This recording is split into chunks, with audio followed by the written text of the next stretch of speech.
Bonsoir à tous et à toutes et merci de nous recevoir chez vous. L'information reprend sur African Time avec l'actualité africaine de la semaine.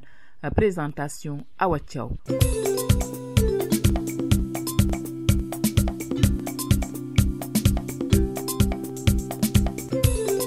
Au sommaire de cette édition, au Sénégal, l'affaire Karim Wade revient au devant de l'actualité cette semaine avec la décision du groupe de travail de l'Organisation des Nations Unies ONU qui demande la libération de l'ancien ministre d'État. Pendant ce temps, le président Macky Sall montre sa détermination à lutter contre la corruption et l'enrichissement illicite. Autre actualité et pas des moindres, le leader du Ramadan, Thione Ballago Seck, est placé sous mandat de dépôt cette semaine pour trafic de faux billets. Nous aurons un résumé de tout cela dans cette édition avec Ignace Ndeye. En Guinée, l'opposition et le gouvernement se sont finalement rencontrés ce vendredi à Conakry, mais on ne peut pas dire qu'il y a véritablement dialogue car c'est l'opposition qui a exprimé ses préoccupations et posé des conditions.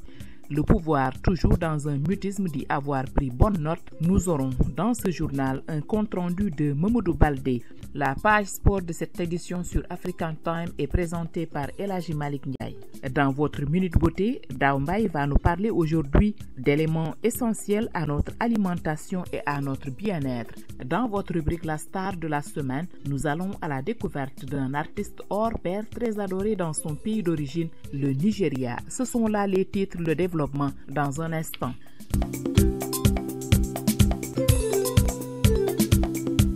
Amis auditeurs, merci d'avoir choisi African Time pour votre information. Nous allons démarrer cette actualité africaine par le Sénégal. L'affaire Karim Wade revient au devant de l'actualité cette semaine avec la décision du groupe de travail de l'Organisation des Nations Unies ONU qui demande la libération de l'ancien ministre d'État. Décision saluée par ses frères libéraux et partagée par ses avocats qui vont chercher à contraindre l'État du Sénégal à respecter cette décision de l'ONU. Pendant ce temps, le président Macky Sall montre sa détermination à lutter contre la corruption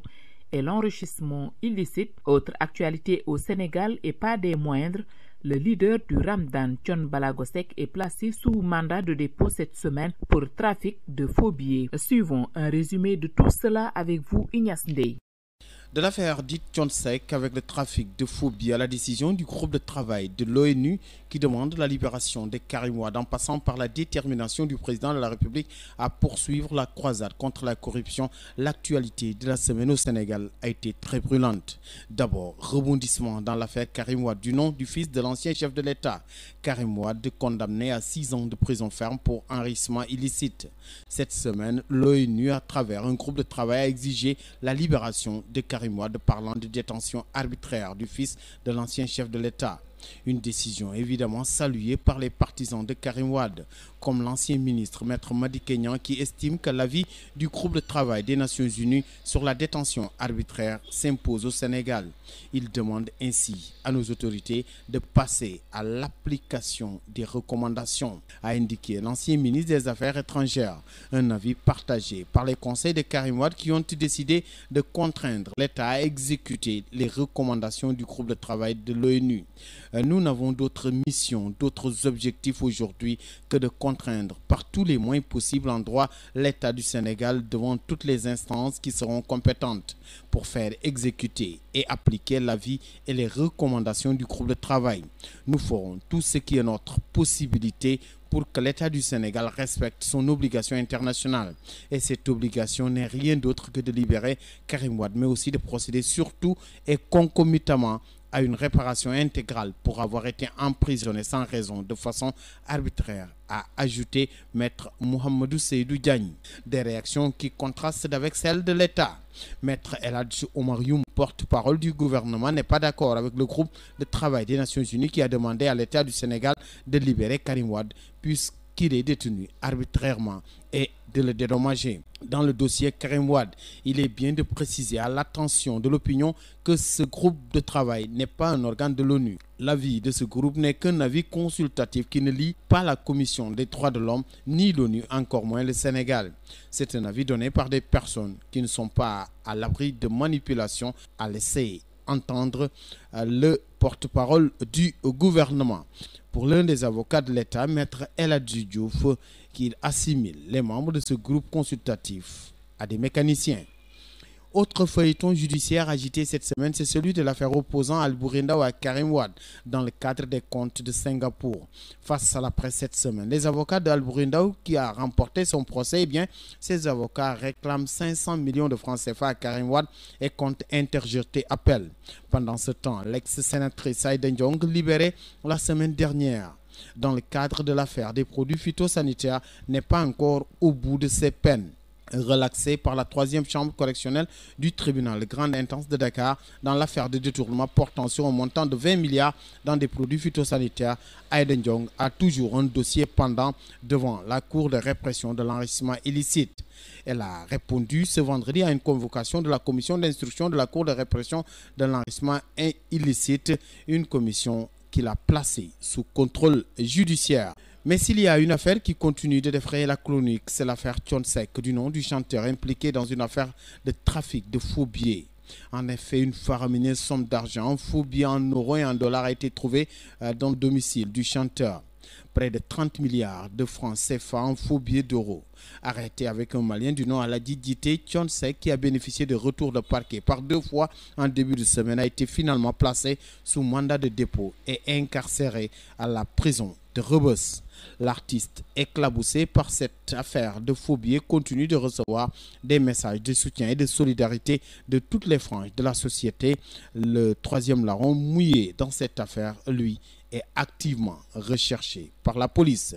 Cette semaine, le chef de l'État, le président Macky Sall, a été on ne peut plus clair sur la traque des biens supposés mal acquis. Le combat continue et la croisade contre la corruption va se poursuivre, semble lâcher le chef de l'État, le président Macky Sall. Affaire Hissène Habré, du nom du chef de l'État tchadien emprisonné au Sénégal, eh bien, Hissène Habré a été amené manu militari cette semaine par les gardes pénitentiaires de sa cellule de la prison du Cap-Manuel devant le juge. Refusant de comparaître, l'ancien président tchadien Hissène Habré a été extrait de force de sa cellule à la prison de Cap-Manuel pour être présenté au juge. Hissène Habré a contraint les gardes pénitentiaires à le porter comme un enfant. Une attitude que déplore son avocat. L'entretien qui n'a duré que 20 minutes n'a cependant rien donné. Compromis, l'ancien homme fort du Tchad est resté muet devant les questions du juge. Et puis, le bras de fer entre Modou Diagne Fada et le Parti démocratique sénégalais, notamment avec M. Abdoulaye Wade, se poursuit. Un contentieux dans la vision de ce parti qui suscite des réactions comme celle de l'ancien chef de cabinet de l'ex-président de la République, Abdoulaye Wade. Pape Samba Mboup qui s'est prononcé sur la sortie de Modou Diagne Fada. Pour Pape Samba Mboup, Modou Diagne Fada a raison, il y a des problèmes. Il a raison, le parti doit être structuré. Il a raison, il y a longtemps que nous n'avons pas fait de renouvellement. Certains responsables sont morts, d'autres sont partis. Dans certaines fédérations ou sections, les militants sont orphelins. Ils n'ont pas de responsable. Il a raison. Mais moi, je trouve que ce n'est pas le moment, déclare-t-il dans un entretien accordé au journal L'Observateur. Et pendant que le débat enfle au sein des libéraux, Barthélémy Diaz, lui, poursuit son offensive contre l'occupation illégale et anarchique de son territoire communal et estime que l'État est en train de saboter son travail. Barthélémy Diaz, qui ne compte pas reculer, même s'il pense que l'État sabote son travail, l'État est en train de saboter tout le travail qu'abattent les collectivités locales, surtout avec la réforme de l'acte 3 de la décentralisation. Nous sommes des représentants de l'État, mais celui-ci sabote notre travail, peste-t-il lors d'une conférence de presse organisée à Dakar. Selon lui, s'il a procédé à la démolition des panneaux publicitaires, c'est parce que leurs propriétés refusent de payer les taxes. Il explique qu'après une délibération prise par le conseil municipal le 5 février 2015 et approuvée par le sous-préfet de la localité, une sommation a été envoyée à l'ensemble l'ensemble des régies publicitaires concernées le 11 mars 2015 pour qu'elles s'acquittent de leurs taxes ou enlèvent leurs panneaux publicitaires. Barthélémy Diaz, avec l'aval de son conseil municipal, a en effet imposé un droit d'entrée. C'est ainsi que même ceux qui veulent créer un parking pour vendre leur voiture doivent d'abord payer 1 million. C'est à prendre ou à laisser. Et puis, l'ex-premier ministre Idrissa Seck flingue Macky Sall et son régime. En tournée dans le sud du pays, il dit peint tout en rouge. Selon lui, la gestion du pays est catastrophique et Macky Sall ainsi que son gouvernement ne sont pas capables de sortir le pays de la ligne rouge où il se trouve. Selon lui, le pays est en panne, soutenait-il. Pour ce qui est des ruptures et des vrais changements pour le pays, je ne sais pas si Macky Sall veut ou pas. Là-dessus, j'ai des doutes. Mais là où je n'ai pas de doute, c'est qu'il ne peut pas, a déclaré Idrissa Seck lors de sa tournée dans le sud du pays. La réponse du Premier ministre ne s'est pas fait attendre. Mahamadou Boun Abdallah Dionne s'est ouvertement attaqué à Idrissa Seck depuis Thiès où il présidait une cérémonie cette semaine. Je voudrais saisir cette tribune pour dire une chose, et je le dis, ici à Thiès, certains sont en train de dire que le pays est en panne, que le gouvernement est incompétent, etc. Ce n'est pas vrai. Le gouvernement, mon gouvernement travaille comme le pays travaille. Notre gouvernement travaille tous les jours à laisser entendre l'actuel Premier ministre. Ainsi va l'actualité cette semaine au Sénégal, à Dakar pour African Time. Ignace Ndeye. Merci Ignace Ndeye. Direction la Guinée, l'opposition et le gouvernement se sont finalement rencontrés ce vendredi à Conakry, mais on ne peut pas dire qu'il y a véritablement dialogue car c'est l'opposition qui a exprimé ses préoccupations et posé des conditions. Le pouvoir, qui se terre toujours dans un mutisme, dit avoir pris bonne note alors que l'on s'approche de plus en plus du 11 octobre, date retenue pour la présidentielle guinéenne. On peut dire que la crise persiste et signe, n'est-ce pas Mamadou Baldé? Tout à fait. Comme annoncé, l'opposition guinéenne et le gouvernement se sont rencontrés ce vendredi à Conakry au siège de l'UFDG. C'est à peu près le même scénario qui s'était passé entre le chef de l'État et le chef de file de l'opposition il y a 2 semaines. L'opposition a exprimé ses préoccupations et a posé ses préalables et le gouvernement dit avoir pris note. Il n'y a pas eu véritablement de dialogue. Il y a des mois, les revendications de l'opposition se résumaient à l'ordre des élections, à la recomposition de la Commission électorale nationale indépendante et au nettoyage du fichier électoral. Ce vendredi, un autre point vient s'y ajouter, l'enrôlement massif des mineurs dans les zones favorables au régime selon l'opposition. La crise perdure et la date du 11 octobre approche pour la présidentielle. Autre fait de l'actualité, c'est la liberté de presse qui est menacée en Guinée. À 4 mois de l'élection présidentielle, la haute autorité de la communication, dirigée par une dame de la mouvance présidentielle, Martine Condé, vient d'interdire l'usage de certains genres journalistiques tels l'éditorial, le commentaire, la chronique, le billet, la diffusion d'informations, de chansons, de jeux, de spots publicitaires, de communiqués, de proverbes, de caricatures et récits satiriques, entre autres. Les émissions interactives sont interdites, à moins qu'elles soient enregistrées auparavant. L'Union des radios, diffusion et télévision de Guinée, l'Association guinéenne des éditeurs de la presse indépendante et l'Association guinéenne de la presse en ligne considèrent dans un communiqué ces interdictions comme des violations graves de la liberté de la presse consacrée par la Constitution et la loi organique sur la liberté de la presse est contraire à la pratique du journalisme. Autre fait également, Ebola n'a pas dit son dernier mot en Guinée. Ici, il y sévit toujours. Cette année encore, les Guinéens, les fidèles musulmans guinéens ne seront pas admis au lieu saint de l'islam pour le pèlerinage 2015. Nous y reviendrons. Bon début de week-end à tous les fidèles de la panafricaine African Time. Mamadou Baldé, Aminata.com pour African Time. Vous aimez les belles chaussures? Alors écoutez bien. Gora Sneakers au 40 Ouest, 31e rue, entre la 5e et Broadway. est l'endroit idéal. Chez Gora Sneakers, il n'y a pas de contrefaçon, tout est original. Vous y trouverez Timberland, Nike, Reebok, Sebago, Adidas et j'en passe les meilleurs. Désormais, vous trouverez chez Gora Sneakers des casquettes et des jeans des plus grandes marques. Alors, ne faites plus attendre vos pieds, offrez-leur des chaussures de qualité. Gora Sneakers, c'est au 40 Ouest, 31e rue, entre la 5e et Broadway, en face du poste office. Téléphone 212 695 64 92. 212 695 64 92. American Language Center, le spécialiste de l'enseignement de la langue anglaise à New York, vous invite à visiter ses nouveaux locaux beaucoup plus spacieux et plus commodes pour votre apprentissage de la langue en Amérique.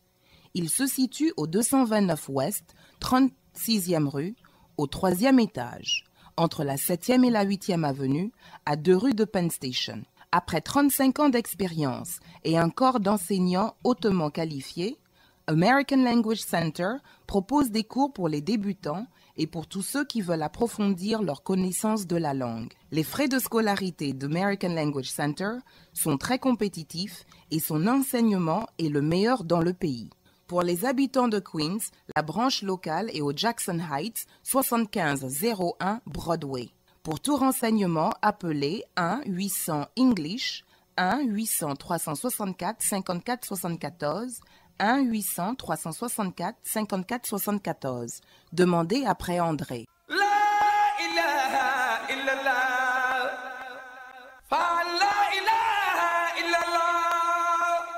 Ne vous fatiguez plus. Envoyez vos conteneurs de meubles, de voitures et d'électroménagers au pays avec Baboul Mouridina International Express Shipping. Cette société envoie tout ce que vous voulez en Afrique de l'Ouest. Déposez donc vos bagages à Baboul Mouridina au 1214 Broadway, suite 212 ou appelez le 646 861 28 14. Pour plus d'informations, appelez Modoufal au 646 296 24 53 ou Mustapha Diop au 646 696 59 87. Avec 20 ans de service pour vous, messieurs, dames, Baboul Mouridina International Express Shipping se déplace à votre domicile.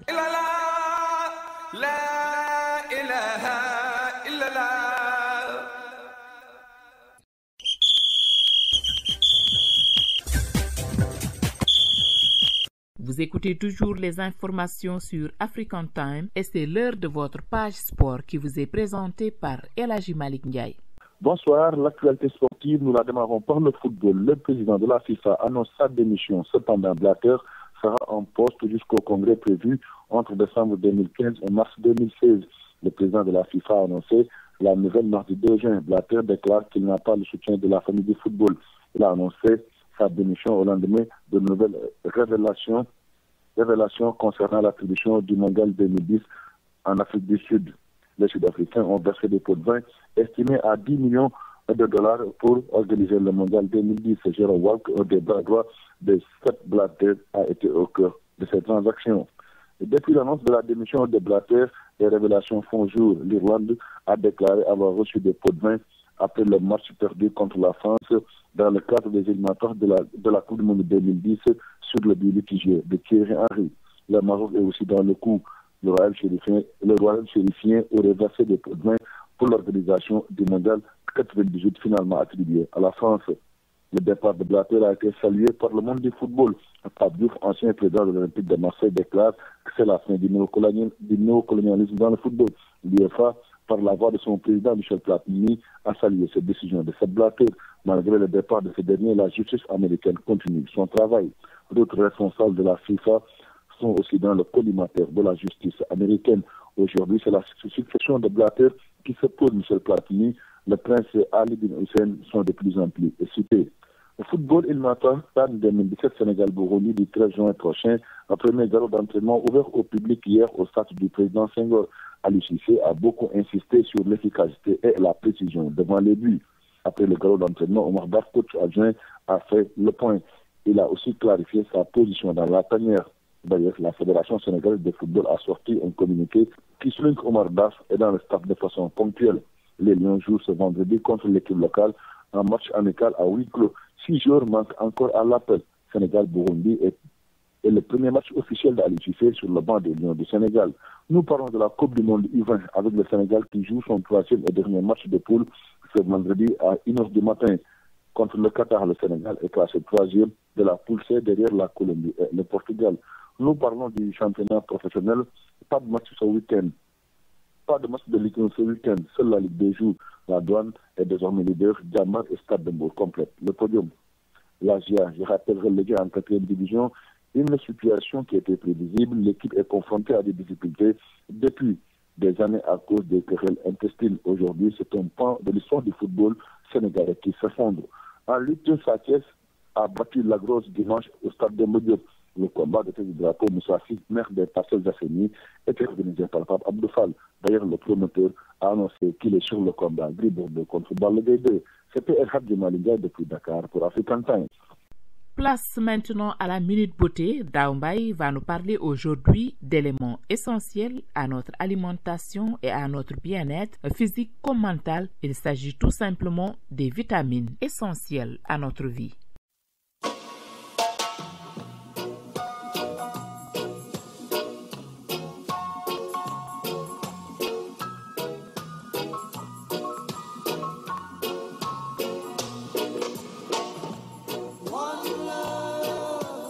Bonjour, alors aujourd'hui nous allons nous intéresser à nos alliés du quotidien, indispensables pour notre vision, notre tonus, notre développement au niveau des os, bien sûr une jolie peau et pour prévenir du vieillissement. Je veux bien sûr parler des vitamines.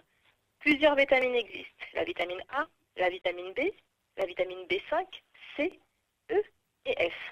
Alors, quels sont les bienfaits de ces vitamines sur la peau? La vitamine A. Sachez qu'elle améliore la qualité de l'épiderme, elle stimule la synthèse de collagène, elle augmente l'épaisseur de la peau. On la retrouve dans du beurre, dans du fromage, dans du poisson et sur la majorité des légumes verts. Nous avons aussi la vitamine B2 qui permet de préserver la qualité de la peau cette fois-ci, qui va transformer réellement les graisses et les protéines en énergie. On la retrouve par exemple dans les fruits secs, dans les champignons, dans le pain complet et dans les bananes. Il y a aussi la fameuse vitamine B5 qui va réellement aider à lutter contre les signes du vieillissement cutané, qui va être idéale pour les peaux délicates, sèches à très sèches. On retrouve cette vitamine dans nos viandes et dans nos poissons, également dans les produits laitiers. Et pour finir, la best des bestes, la vitamine C, la star des vitamines. Bien sûr, ces bienfaits ne sont plus approuvés. C'est vraiment la vitamine qui va le plus renforcer le système immunitaire.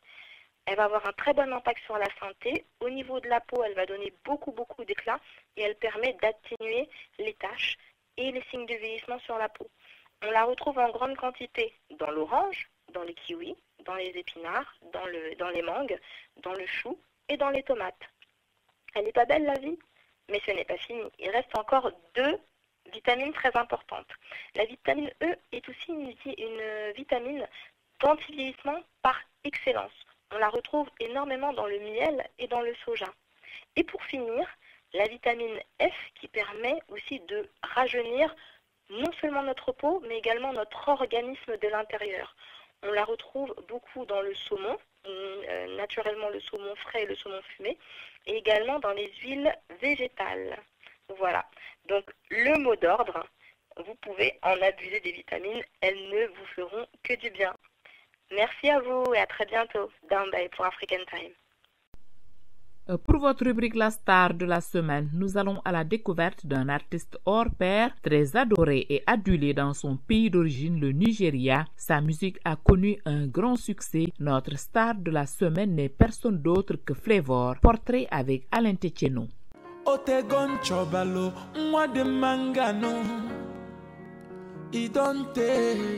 Il est l'une des stars les plus adorées au Nigeria, son pays natal et d'où il est originaire. Sa musique a connu un succès phénoménal au bout de quelques années. Dans les boîtes de nuit et autres manifestations festives, la musique de l'artiste Flavour rencontre la joie de ses mélomanes. Eh bien, Flavour, puisque c'est de lui qu'il s'agit, est la star de la semaine sur Radio African Time. Nous émettons depuis New York City. Alain Komlon Tchenyo à la présentation. De son vrai nom, Chinedu Okole, Flavour et artiste-chanteur, de l'amélioration des conditions de vie de ses concitoyens nigérians demeure la préoccupation majeure. En témoigne la vidéo qu'il a enregistrée montrant la souffrance et les difficultés des habitants de son pays suite à la suppression de la subvention du carburant. C'était juste l'année dernière. Tollé général au pays le plus peuplé d'Afrique, la vidéo rencontre un succès et vient relancer la carrière de l'idole des filles. Ebenezer, qui signifie arrêter de pleurer dans sa langue locale, devient l'hymne de cœur des populations nigérianes. Mais déjà en 2010, Flavour reçut l'offre pour effectuer un plus large public au centre-ville de l'État d'Enugu. L'artiste accepte l'offre avec le soutien de tous ses fonds. La mayonnaise a pris le plus gros espace de l'État d'Enugu, rendit Flavour très populaire. L'artiste saisit alors l'occasion de faire des featurines avec d'autres stars. Flavour enregistre le single Nabinia de son premier album au studio du Ogure Kingsley à Lagos. Flavour retourne à Enugu State avec l'opus et rencontre une approbation incomparable de ses fans. L'album se vend en un nombre record, mais seulement dans la partie orientale du Nigeria et d'autres pays voisins africains. L'artiste décide alors de conquérir le continent américain et le continent européen. Il effectue son premier voyage en 2010 où il se produit dans plusieurs villes, notamment aux États-Unis donc. Il fait aussi le tour dans plusieurs villes en Italie, en Allemagne puis en Suisse. Ces multiples voyages vont permettre à l'artiste de mieux se forger et devenir plus performant. Le 11 novembre 2011, il participe à la cérémonie des Video Music au Channel en Afrique du Sud où la chanson Noua Bébé a reçu 2 nominations. Flavour décide alors de conquérir le continent américain et le continent européen. Il effectue son premier voyage en 2010 où il se produit dans plusieurs villes aux États-Unis. Il fait aussi le tour dans plusieurs villes en Italie, en Allemagne puis en Suisse. Ces multiples voyages vont permettre à l'artiste de mieux se forger et de devenir plus performant. Le 11 novembre 2011, il participe à la cérémonie des Video Music au Channel en Afrique du Sud où la chanson Noua Bébé a reçu 2 nominations. La même année, il refait son deuxième voyage aux États-Unis avant de s'envoler pour le Royaume-Uni où il a signé sa présence à la cérémonie des rois nigérians de la comédie à Londres et à Manchester. Flavour, qui reste et demeure un artiste engagé, est définitivement l'une des vitrines du Nigeria en matière de production musicale. Et c'est à ce que nous l'avons choisi comme étant la star de la semaine sur African Time. À la présentation, c'était Alain Tchegnon. Merci de votre aimable attention. À la semaine prochaine pour une autre star.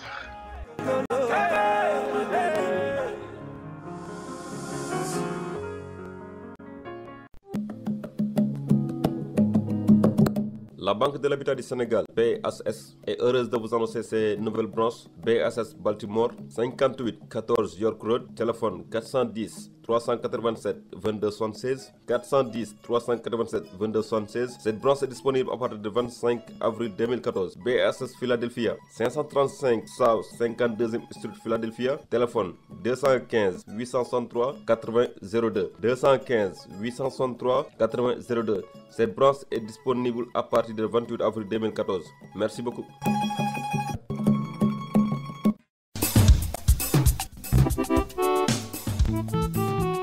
C'est donc votre rubrique La Star de la semaine qui met fin à cette actualité africaine sur African Time. À mes auditeurs, merci de l'avoir suivi. Je vous souhaite à tous et à toutes une excellente nuit et vous donne rendez-vous dans une semaine.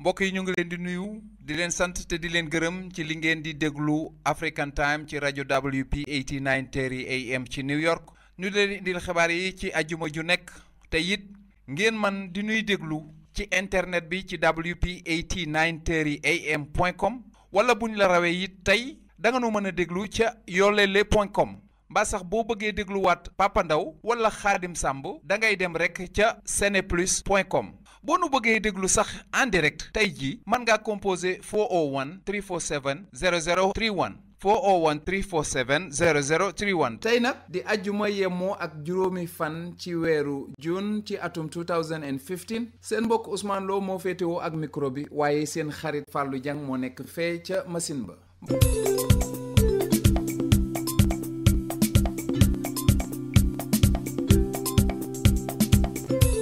mbokk yi tey nag li fiy xabaar te seen mbokk Papa Ndaw nar leen koo faram-fàccee li ci njëkk mooy fële ca aéroport Ndakaaru tey jii dafa mel ni talaatay ndeer ndax kër ya fa nekk ñu ngi koy bombardé rek di koy daaneel ci suuf Papa Ndaw dina ci ñëw. courant bi ak ndox dafa ñàkk ba léegi ci Sénégal Papa Ndaw dina ci ñëw dina ñëw itam ci ñetti téeméeri millions yi euro yi nga xam ni dañ koo sànni fële ci autoroute ba di tolloo ak HLM ci mbirum Thione Seck mi nga xam ni teg nañ ko loxo ci faux billet Papa Ndaw dina leeral loolu dana leeral itam mbirum Aïda Diong ak mu Karim Wade waaye itam Papa Ndaw dina dikk ci jafe-jafe yi nga xam ni sunu mbokk yi émigré yee féete ak Mauritanie am nañ ko dana leeral itam ci diggante premier ministre bi Boun Abdallah Dionne ak Idrissa Seck mi nga xam ni dañuy waxante ak tontonte bala ñuy tàggoog Papa Ndaw itam dana leeral gone gi nga xam ni doomi magistrat la waaye dafa sàcc oto ka moom oto ba ak la ca xew Papa Ndaw dana ko leeral Papa Ndaw dina dikkaat itam ci Aïda Diong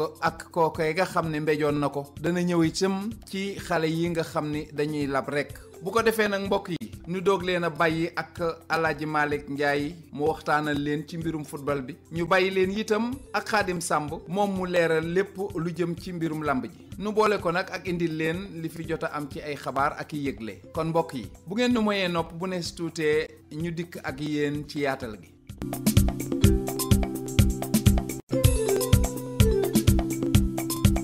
jërë ngeen jëf mbokki déglukat yi waaye jërëjëf Fallou Dieng.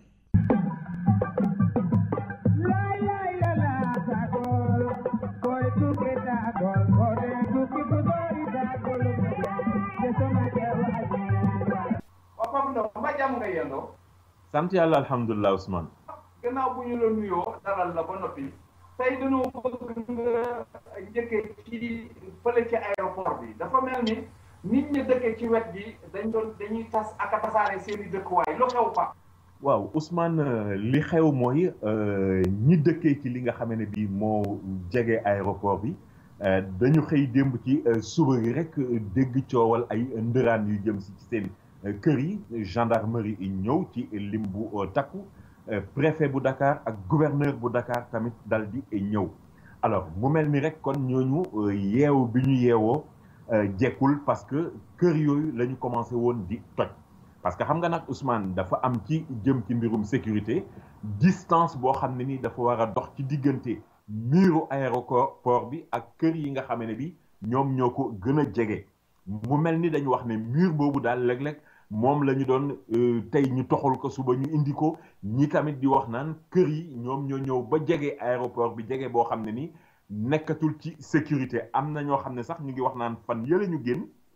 aéroport bu Dakar dañ ko naroon a dugal ci listu aéroport yi nga xam ne ni dañuy wax naan mooy aéroport yu dangereux yi nekk ci àddina bi loolu moo tax nag tey jii ñuy wax naan limu lu toll ci ñetti téeméeri kër mbaa lu ko ëpp ñoom la ñu war a toj pour sécurité dellu siwaat foofu loolu nag indi jaaxle ci ñi nga xam ne bi ñoom ñoo dëkkee foofe ndax ñenn ñi li leen metti mooy dañoo nekk ñoo xam ne dañoo demoon bitim réew yàgg fa lool ba amas tuut soo xam ne nii mën nañu koo tabaxee ñu ñëw commencé tabax ñii di wax naan ñoom fi nga xam ne nii moom la ñu tabax dañ leen ko jaay ay lébu yu dëkkee ci diiwaan boobu ñoom ñoo leen ko jaayoon ñu jàpp ne ñoom terrain yi ñu leen jaay ñoom ñoo ko moom ginnaaw boo xam ne bi dañu leen ko jaay ñuy waxit tamit naan tabax yooyu ñu ngi ko tabax foofu te amuloon permis de construire mais loo ci mën a dégg mooy bi coow li commencé ki nga xam ne bii moom mooy tànk ci maanaam lébu yi ni ñu koy waxee nga xam ne ni moom moo yilif diggante Wakaam Ngor Yoff muy Youssou Ndoye moom ñëwoon na teew si foofu pour di xool beneen coow boo xam ne ni tamit am na ñu ngi naan dégg nañ fan yële ñu génn ministre des transports muy wax Abdoulaye Diouf Sarr moom di wax naan danañu sax def benn plainte jëmale ko ci ñi nga xam ne bi ñoom ñoo jaayoon boor yooyee ñuy wax naan Pape Mayel Diop mi nga xam ne nii mooy directeur aéroport du Sénégal moom tamit mi ngi doon wax naan loolu moom yoonam nekku ci jegewul bokkul ci ñi tojlu mbir yi ci waxtu woo xam ne bi ay liggéeykat yu nekk aéroport Dakar ñu ngi leen doon jox ay kër ba ñooñu sax ñoo doon wax naan est-ce que terrain yi ñu leen jox ñoom tamit wóor na ci la leen Pape Mayel Diop xamalee nag ne terrain yi ñu leen jox yenn yi ñu ngi nekk booru Lac Rose yenn yi nekk Sébikotane yenn yi nekk Diass fi nga xam ne nii fa la ñu war a tabax aéroport bu bees bi loo ci mën a dégg Ousmane mooy nee nañu toj bi xaw nañu ko dakkandil wala de le temps que yenn mbir yi leer mais fi mu nekk nii askan wi dëkkee foofu ñoom tey jii tiitaange ak njàqare la ñu am na ci ñoo xam ne ni sax jot nañu cee daanu gàngiri déggante nañu tamit ñu wax ne Abdoulaye Wade mi fi nekkoon njiitu réew dana dem seeti leen pour massawu leen mu mel ni loolu tamit dafa jëm ci wàllu politique encore mais lu mën a xew daal mooy ñi dëkkee foofu ñoom tey jii nelawatuñu ba yandoor xamatuñu ci li ñu nekk parce que nag liggéey kër ñu toj ko metti na ci borom kër ga wala ak njabootam mais tabax tamit dafa am ay critères wala ay conditions yoo xam ni ci la war a taxaw mais daal Ousmane mbir mi danañu ko topp ba am ci lu gën a leer mais daal toj bi moom nee nañu préfet bu Dakar ak gouverneur bu Dakar ñoom ñoo jiite woon mbir mi donte gouverneur bu Dakar nag nee nañu moom yeyul yàbbi jëm ci mbir mi Ousmane. jërëjëf loolu Pape dafa mel ni itam tiitaange ak njàqare dañagul ci yeneen boor yi ndax ndox ak courant donte déggoon nañu njiitu réew mi wax ci dafa mel ni itam mu ngi yokk rek di am ay tar-tar ci réew mi de. mais mi ngi gën di am ay jafe-jafe yu tar Ousmane parce que ba biig rek ay dog-dogi courant am na yu dul jeex encore te xam nga aljuma jële ñu génn ñu ngi doon wax ci waxu ñàkkum ndox mi ak coupure courant yi mais ci njeexitu ay bés bi diggante samedi dimanche bi ci la gën a takkarnaase rawatina ci diwaanu Dakar ay coupure courant yoo xam ne ak sax Thiès dañuy wax naan guddi gi daanaka ay 10 heures presque ba bët set ci lëndëm la ñuy nekk ba nga xam ne nii même instant yi robinet yi di war a ubbi wala muy jéem a xor-xori bu ñu jéemee root ay sondel la ñuy taal ak yu ni demee loolu nag indil askan wi jafe-jafe ak tiis woo xam ne ni même président de la République bi Macky Sall wax na ci bi nga xam ne bi mi ngi ubbi conseil présidentiel bi ñu jagleeloon asseni investissement kon foofu la waxee nag ne SDE ak SONES ñiy toppatoo ndox mi ak Senelec ñi nga xam ne bi ñoom ñooy toppatoo mbiru courant bi li ñuy doxal jamono yi dafa nekk loo xam ne ni xel mënu koo nangu te mënta wéy ba moom président de la République nag ne leen nañu jël seen matuwaay pour saafara mbir mi nu mu gën a gaawee gis nga noonu ci la waa SDE ñoom di tontu parce que seen njiit mi ngi wax naan Thiès nekk na zone boo xam ne nii am na lu jege ay juróom-ñetti forage donc même bu courant coupé xëy na danañu xaw a am ndox tuuti naka noonu fu demee ni ki Ndar ñoom am nañu groupe électrogène boo xam ne ni mën naa tax même bu courant coupé dinañu xaw a am ndox mais loolu réglé wul problème bi parce que Dakar ñoom dañuy nekk ci zone wala secteur boo xam ne ni bu courant coupé ndox mi dafay jafe alors loolu moo tax njiitu SDE di wax naan fi mu nekk nii tey jii ñoom bëgg nañu nguur gi may leen sañ-sañ ngir ñu mën a taxawal benn centrale électrique wala centrale boo xam ne ni bioélectrique lay doon ndax jàpp nañu ne gàncax gi nga xam ne bi moom moo war a tax centrale boobu di mën a dox carrément pour mën a defar courant boobu mën a yóbbu ndox mi gàncax googu mi ngi sax lu bari ci diwaanu Lac de Guiers ba mu ne war nañu ko mën a doxal alors tey jii nag askanu Sénégal ñoom loolu yëpp yitteelu leen li nga xam ne nii moo leen yitteel mooy ñuy mën a am ndox saay bu ne donte waa SDE ñu ngi wax tamit naan Kaolack moom nekk na ci zone boo xam ne zone autonome la mais bu ñu dellu si waatee ba tey directeur général u SDE dafay wax naan rek pour ñu am nag seen autonomie ci wàllu courant boo xam ne ni dana mën a tax ñuy joxe ndox même bu délestage amee maanaam coupure courant yi loolu moom mënuñu ko assurer ñoom waa SDE à 100% mais lu mën a xew rek moo di askan wi moom mbir mi sonal na leen lool parce que fi mu nekk nii Médina ba fi ñuy wax nii nit ñaa ngi fay gàddu paan di wër fu ne ñu dugg di daw di njëkkante camion citerne yi nga xam ne ni moom la sapeur pompier di indi wala yu ni demee fi mu nekk jàpp nañu ne nag ne Ousmane lu ëpp tuuru te mbir mi ëpp na. Pape jërëjëf ci loolu waaye geneen wàllam gi itam boo xam ne gi tiitaange ak njàqare nga fa ci waa réew mi dafa mel ni ay téeméeri nit yoo xam ne yii fële ca Transrail dañ leen a dàq wala ñu bëgg leen a dàq Pape leeral la nu loolu. non fi mu nekk nii am na déjà Ousmane ci lu leer limu ñaari téeméer ak juróom-ñaar fukk ak benn liggéeykat yoo xam ne yi ñoom dañu leen a dàq parce que mbir mi ni mu demee mooy dafa nekk ay liggéeykat yoo xam ne yi CDD la ñu amoon mooy maanaam contrat à durée déterminée xam nga loolu bu ko nit amee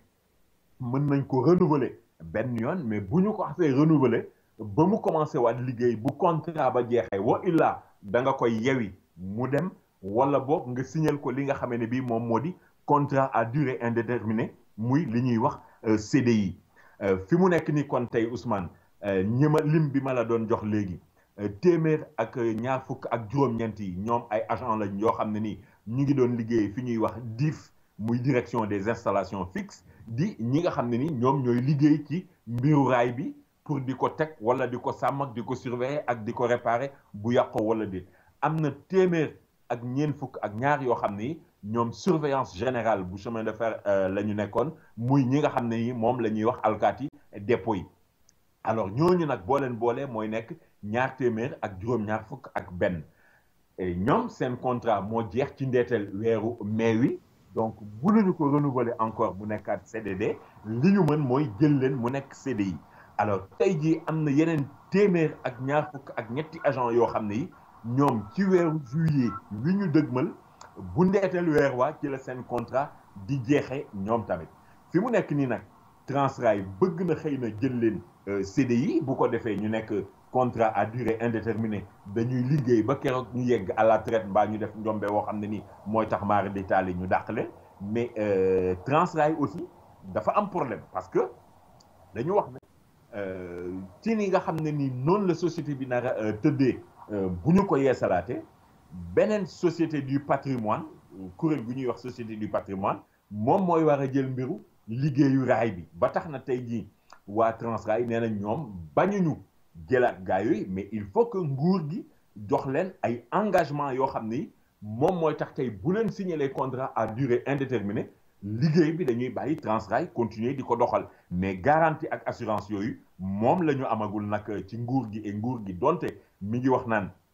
comprendre na Transrail pareegul moom tamit pour jël ay garantie xëy na pour ñu mën a defal gars yi CDI mu mel ni rek kon Ousmane liggéeykat yooyu ñu ngi ci guddi gu bët setagul mais fi mu nekk nii tey jii tembe ci gën a taxaw moom mooy dàq nañu leen à moins que nguur gi indi benn situation boo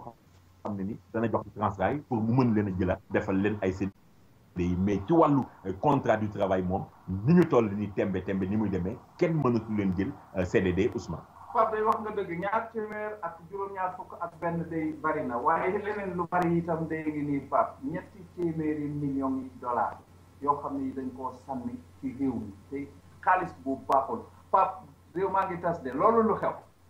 Ousmane réew maa ngi tas wala boog xaalis a ngi taw ci réewu Sénégal ndax lii moom mosuñu ko dégg muy xaalis boo xam ne nii dafa nekk ci coffre-fort lenn li. la ca des nekk ci benn sac bu ñuul moom la ñu wax ne moom la police daal di gis fi nga xamee ne nii moo tolloog centre social bi nekk HLM ci bu fekkee ne bii da nga jël autoroute bi jógee Patte d'Oie jëm Dakar ñu ne ci coffre-fort bi li nga xamee ne bii moom la ñu ci fekk ci xaalisu euro toll na ci juróom-ñeent fukki millions ak benn ci suñu xaalis sac bu ñuul bi ñu ne fekk nañu ci biir ay coupures yoo xam ne yi toll na ci junni ak juróom-ñeenti téeméer ak juróom fukk yoo xam ne ni moom la ñuy wax billet noir yooyu ay billet wu 100 euros la bu ñu ko yeggale woon liggéey bi ci xaalis dina toll ci téeméer ak ñaar fukk ak juróom-ñaar alors loolu yëpp nag tey jii Ousmane moom la ñu gis bi ko alkaati yi gisee nag li ñu jàpp mooy xëy na ñi moom xaalis boobu dañu ko sànni ndax ragal balaa yàgg police wala gendarmerie ci enquête yi nga xam ne bi ñu ngi koy def danañ leen ci teg loxo alors bi ñu gisee xaalis boobu nag ñu daal di dénk enquête bi ñi nga xam ne ni ñoo nekk commissariat bu Point E parce que HLM bu Dakar benn poste de police moo fa nekk donc dépendre ci commissariat bu Point E ñooñu la ñu dénk enquête bi fi mu nekk nii nag ñi ñuy wax police scientifique muy police bi nga xam ne nii dafa am xam-xam ak xarala jëm ci wàllu ay relevé ay empreinte wala genn xeetu xam-xam ak technique yu bees yi ñoom ñu mun koo doxal ba même bu fekkee ne bii fi mbir mi amee fekkuñ fi ñu ko doon def xëy na mën nañu fa jëlee ay indice wala relevé fa loo xam ne nii dana mën a tax ñu xam ne diw ak diw ñoo def lii loolu nag yeggaguñu ci Ousmane ñu ngi leen di wër mais daal mbiru faux billet moom buñ ci jógul mu tukkal réew mi ci fii di Sénégal. Pape bi ñuy wax ci mbirum xaalis boo xam ne bii xaalisu faux billet la na daf ñuy dugal ci mbirum Thione Seck dafa mel ni Thione Seck mi ñu taxaloon ci mbirum xaalis boobu wala beneen xaalis bu mel noonu jàpp nañ ko def fi mu nekk ba jàllale nañ ko. waaw Ousmane ni nga ko waxee noonu la amee Thione Seck jàllale nañ ko ginnaaw boo xamee ne bii gendarmerie ñoo ko déféré ci procureur mu am ñaari yoon retour de parquet ci talaata ji nag moom la ko juge d'instruction bu deuxième cabinet daal di placer mandat dépôt ñu daal di ko yóbbu nag fi nga xam ne nii mooy kaso bi ñuy wax kaso bu Rebeuss wala ñeneen ñi tamit di ko wax 100 mètres carrés alors fi mu nekk nii tey jii bi nga xamee ne bii placé nañu ko mandat dépôt nag ay mbokkam ak i jegeñaaleem ak ñi nga xamee ne bii ñu ngi doon am yaakaar naan xëy na Thione dana mën a ñibbi këram jot nañoo saalit yu métti foofa nga xam ne nii moo di parquet wala tribunal bu Dakar alors tey jii nag ñu ngi doon wax naan Thione Seck li nga xam ne bii moom la ñu ko jàppee boo moytuwul giiru dund mën na ko cee fekk ci biir kaso bi ak yu ni demee mais kenn ci ay avocat am di maître Ousmane Seye mi ngi leeral naan fi mu nekk nii nit ñi dañuy wax te li ñuy wax li ci ëpp bokk xamuñu ci dara parce que ñu ngi doon wax waxu article yoo xam ne yi dañu koy tudd ci li nga xam ne bii moom moo di code pénal bi di waxu article 119 alors que Thione Seck li nga xam ne bii moom moo ko visé moom article 121 la te article 121 boobu dafay waxu nit koo xam ne ni dañu la fekk nga yore xaalis bu baaxul muy li ñuy wax faux billet bu fekkee ne bii yow détention la maanaam da nga koo yor donc li nga xamee ne bii mën nañ la koo daan ci loo war a tëdd bu baree ba bare diggante juróom benn weeri kaso jàpp benn atu kaso lay doon ak itamit alamaan boo xam ne ni danañu ko teg sa kaw mais fi mu nekk nii maître Ousmane Seye bokk ci avocat yi layal Thione Seck yemul ci loolu rek ndax dafa wax ne Thione Seck ci boppam dafa bind moom itamit plainte dal di déposer plainte te bi mu bindee plainte bi juge d'instruction bi nangu naa jël plainte boobu nga xam ne ni moom la Thione Seck bind parce que dañuy wax naan Thione Seck ci mbir mi tey jii moom dañ ko cee war a yërëm parce que gars yi dañu koo nax ba yóbbaale lu toll ci juróom-ñetti fukki million ak juróom loolu sax ñu ngi wax naan am na ci loo xam ne moom Thione dafa dem abbi ko ñi ko abal te ña ko abali tamit nee nañu gendarmerie dékk na leen ay nopp ba ñu jot a génne ay këyit yoo xam ne ni Thione moo ko bind reconnaître ne leb na leen xaalis fi mu nekk nii nag Ousmane ci lu leer mooy Thione Seck mi ngi chambre 42 bu kaso Rebeuss nee nañu sax commencé na dalal ñu njëkk ñi nga xam ne bi ñoom ñoo dem di ko seeti bokk ci doomam di ñuy wax Wally Seck fi mu nekk nii nag ñi ngi wax naan boo moytuwul Thione danañu ko toxalee kaso bu Rebeuss yóbbu ko kaso bële nga xam ne nii moom moo nekk Cap Manuel ndax nee nañu daal ci li nit ñi wax boog nee nañu kaso boobu moo gën a woyof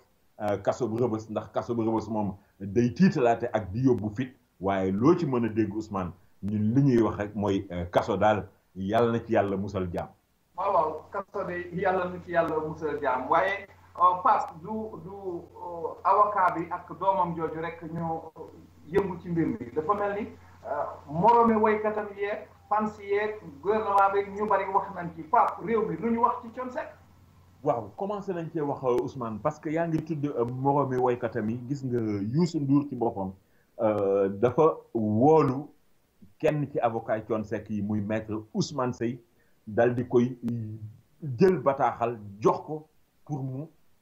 yóbbul ko Thione Seck li nga xam ne bii mën nañu ko ci gën a jàpp mooy Youssou Ndour mi ngi dëfal Thione Seck di ko won ne mi ngi bokk ak moom tiis wi nga xam ne nii tey jii moom moo dal ci kawam mu nekk nag loo xam ne nii dañu koy jàppee ne xëy na dogalu borom bi la mais du loo xam ne nii kenn yéene na ko te yi tamit ku xam Thione Seck ci jubam ak maandoom di nga xam ne nii xëy na lii ndogal la wala ab nattu la mais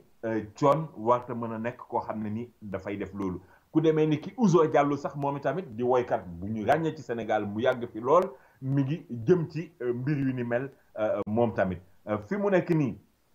amit ñoo xam ne ñu ngi wax naan tey li leen jaaxal ci mbir mi mooy dañu fa mel ni dañu dégg ñuy wax naan gendarme yi dañ doon def ay écoute téléphonique maanaam di déglu waxtaan yi nga xam ne ni moom la gars yi doon waxtaan seen biir te temps yële am na benn kilifa boo xam ne nii moom ci boppam moo doon wax naan écoute téléphonique mënul am Sénégal parce que li mu laaj ci ay moyens ak ni mu chéré Sénégal waragul a mën a doxal yu ni mel nga gis ne rek fi mu nekk nii Ousmane ñu ngi wax tamit naan Thione yóbbul nañu ko benn matelas orthopédique te tamit dañu ko yóbbu ci cellule boo xam ne nii dañuy wax naan cellule VIP la maanaam ñi nga xam ne nii dañoo am ndombo tànk wala daal dañoo siiw wala dañu leen a ràññee cellule boobu lañ ko yóbbu te xëy na boobu moo gën a mën a moo gën a woyof yeneen yi tax am nit ñuy wax naan mais vraiment est-ce que justice bi tey dafay doxee ñaari côté parce que sàcckatu ganaar yi wala sàcckatu netitu yi wala yu ni demee xëy na ñoom du ñu am naan nañ leen yóbbu fii parce que moo gën a woyof wala fee moo gën a kifin ñoom dañ leen di yóbbu rek fa ñu naan gëb la ga di ay cellules yoo xam ne yi la ñu fay dugal ci limu doomu aadama ëpp na li nga xamee ne bii moom mooy lim ba fa waroon a nekk ñu gis tamit ñoo xam ne nii ñu ngi wax di demale ka fekkale ñii naan xëy na nii la ñii naan xëy na naa la mais loo ci mën a dégg daal Ousmane avocat bi nga xamee ne bii moom gis na procès verbal bi moom nee na mbir mi nañu ci teey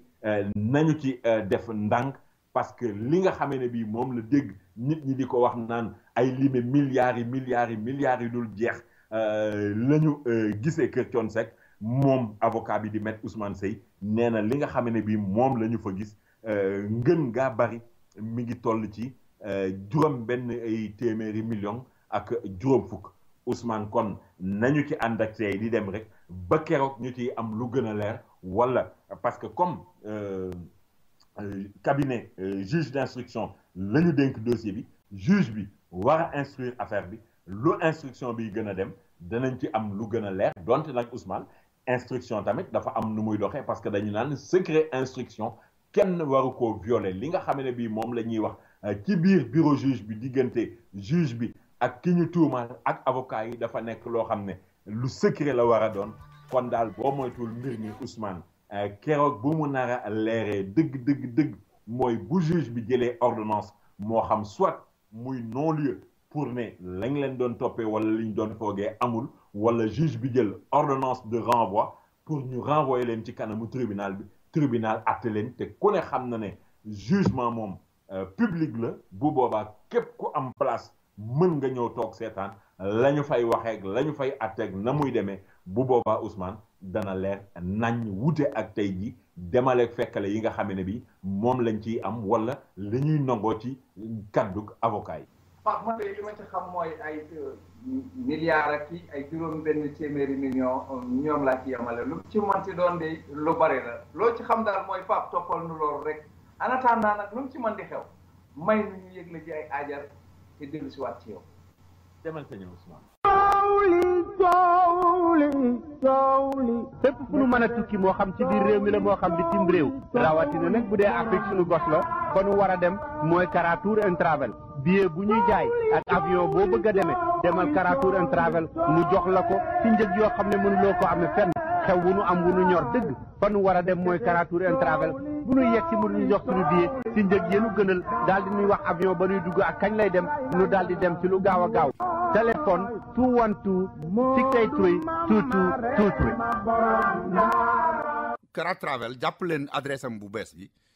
boo amee sa kër te bañ a xuloog maçon da ngay contacter Sila Bois TP ndax boo amee sa terrain daañu ko vérifier domaine ba mu wër ñu seetal la architecte bu man mu defal la plan bu baax a baax ñu ne la 20% rek nga ñuy jox ñu daal di tàmbali defal le devis boo xam ne dafay leer bu ñu defee gros œuvre yi ne la sa 20% fu mu jeexee léegi nga joxewaat ñeneen ñi ngi laaj 30 ba 35%. moo tax ñoom ñu gën a yombale lool ndax la ñu jëndee ciment ba la ñu jëndee fer ba ak la ñu jëndee bois ak la cay dem lépp comme ñoom en gros lañ koy jënd boo ko jëndalee sa bopp mooy gën a cher fopp kon nag si la boîte TP nee nañ bu ngeen bëggee tabax seen kër ñëw leen seet si leen bu leen ci xuloog ay maçon joxe leen ngeen déggoo ci plan bi nga toog xool ba mu mat ba ca porte ya ba ca finition ya ñoom ñoo la koy meubleel sax boo bëggee te nag waxuñu ne rek buñ ko tàmbaliwul duñ ko yeggale bu fekkee ne sax da ngaa tàmbali woon ba noppi la nga doon def neexu la wala que la doon liggéeyal deful la nga ko laajoon demal ci Sylla Bois TP ñu taxawu la yeggale ko ba mu mat sëkk ñu meubleel la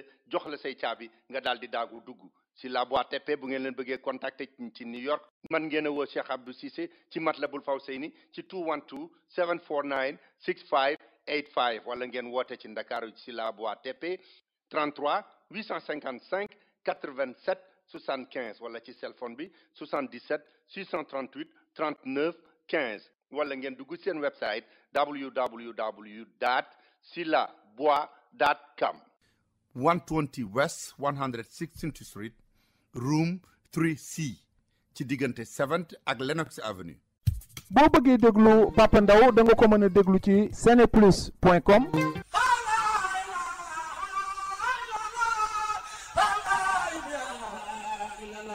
képp kuy jàmbat ku la yóbbul say bagage ma wax la shipping bi kan moo ci gën a gaaw mooy Babul Mouridina International Express Shipping. Babul Mouridina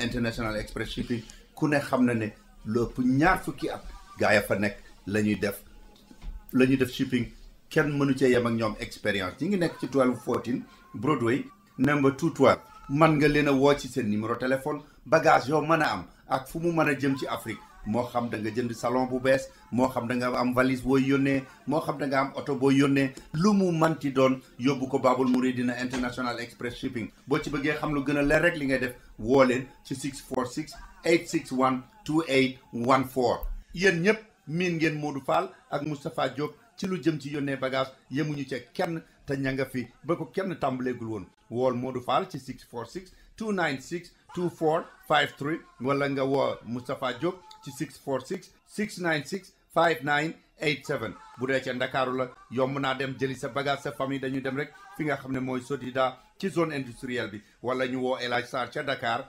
77 644 1544 wala ci 77 626 1366.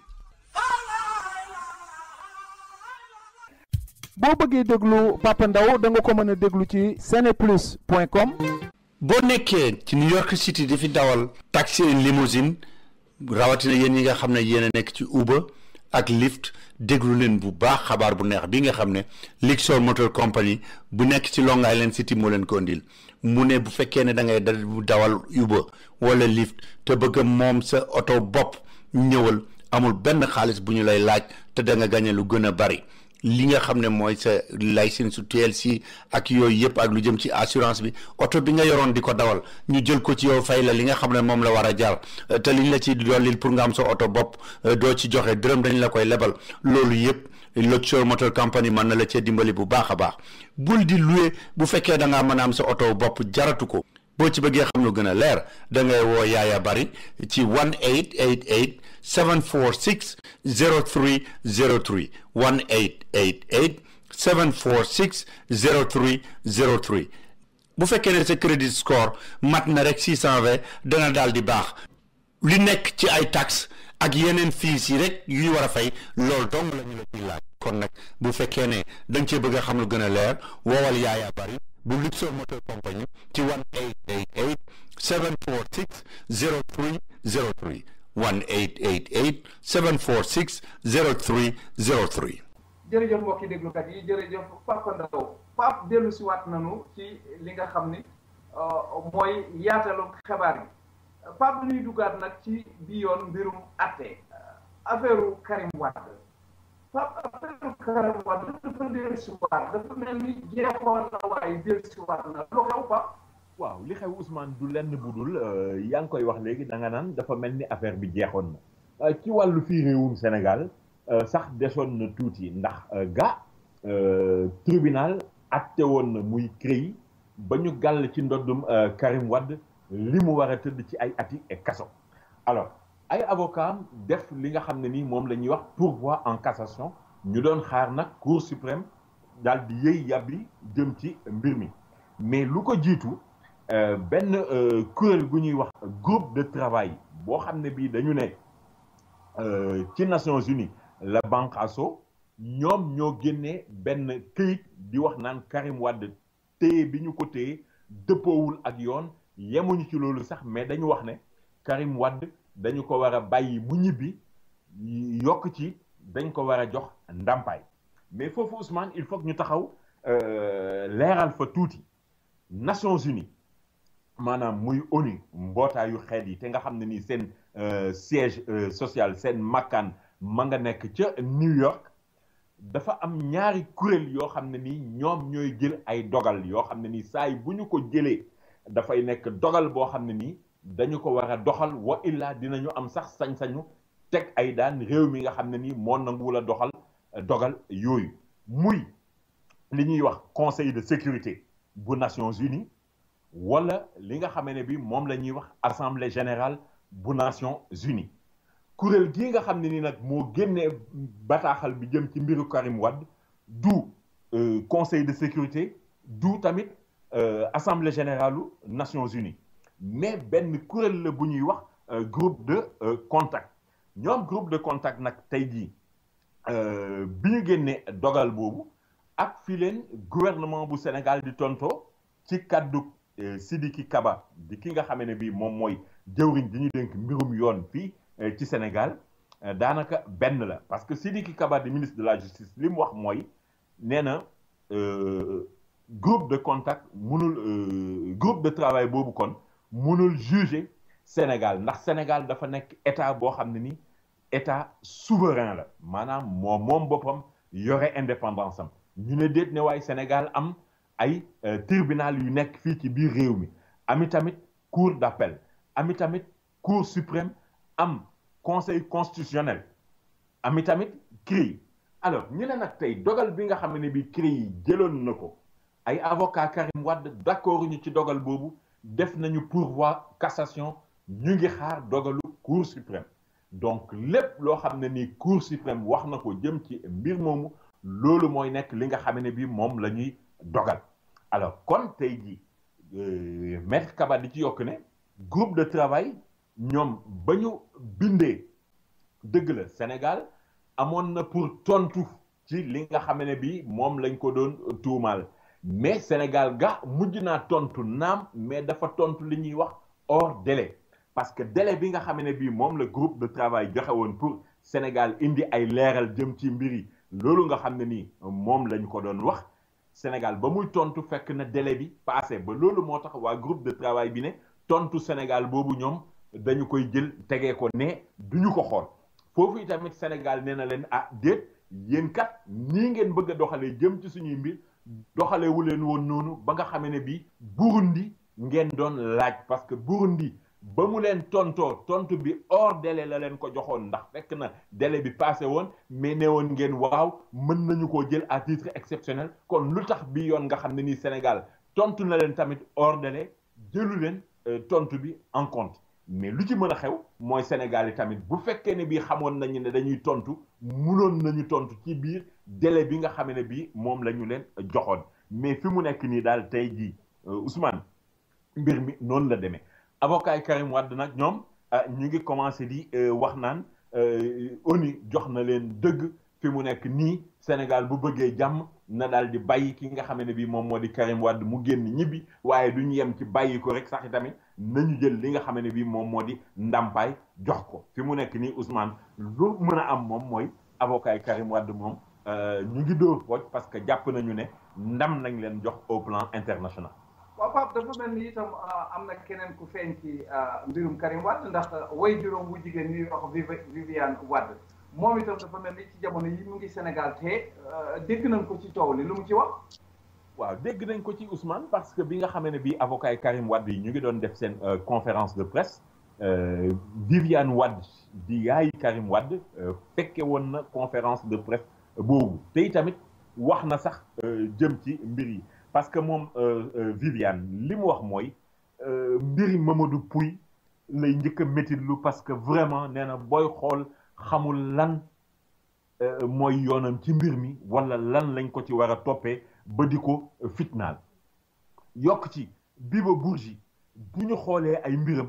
franchement moom Viviane Wade nee na gisul lan mooy yoonu Bibo jëm ci mbir mi bu fekkee ne bii kay dañuy seet ay libanais yu am alal libanais yi am alal du ñu jeex ci fi nga xam ne bi moom moo di réewum Sénégal moom Viviane Wade di ci teg tamit ba tey xamul lan moo tax rek ñu topp Aïda Ndiong di ko sëkkatal nii bëgg ko sonal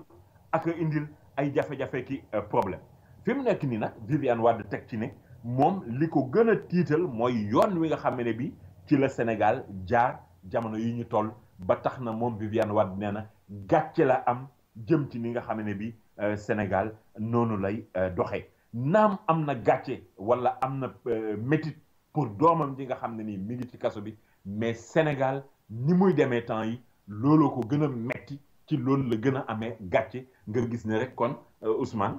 Viviane Wade moom tamit daal mbir yi ni nga xam ne bi noonu lay demee rafetlu ko benn yoon fi mu nekk nii yéeneem wala bëgg-bëggam mooy ñu ba doomam ak ñi nga xam ne bi ñoom la ñu jàppandoo ak Karim ñu baleen ñu dem dox seeni soxla parce que moom jàpp na ne defuñu dara. waa Pape kenn ku féete nguur gi itam ku ñuy wax Mame Mbaye Niang di ministre moom itam dafa mel ni moom àdduna jëmale ci coowul Karim Wade loolu moom itam. waaw parce que Mame Mbaye Niang Ousmane yaa ngi koy fàttali moom mooy jëwriñ bi ñu dénk mbirum ndaw yi moom mi ngi wax naan attention mbir mi nañu ci tey parce que fi mu nekk nii tey nee na du ONU ci seen bopp ñoom ñoo génne ab dogal jëm ci mbiri Karim Wade mais nee na il faut que ñu leeral ne États-Unis dafa am ay cabinet yoo xam ne nii ay cabinet yuy def lobbying lañu alors nee na tey jii avocat yi Karim Wade yi ñoom genre cabinet yooyu la ñu gis fay leen ba tax cabinet yooyu dal di génne li nga xam ne bi moom la ñu génne mais nee na tey jii du caaginu groupe de travail moo war a mën a jël décision ci place ONU wala groupe de travail moo mën a jël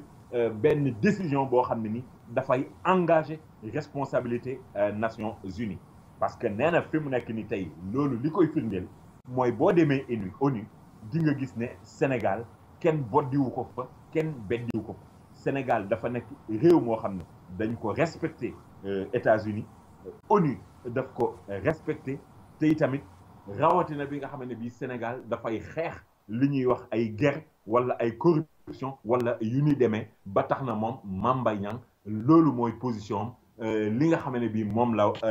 groupe de travail bi wax nee na loo xam ne ni dafay engagé Organisation des Nations Unies en tant que kuréel boo xam ne ni dafa dajale ay réew yu nekk ci àdduna bi di ci yëngu kon gis nga Ousmane coow loolu tamit mel na ni commencé na waaye waaw kon jërëjëf Pape ci loolu dafa mel ni itam mbirum àtte dañuy dellusiwaat ca gannaaw ndax Aïda Ndiong moom itam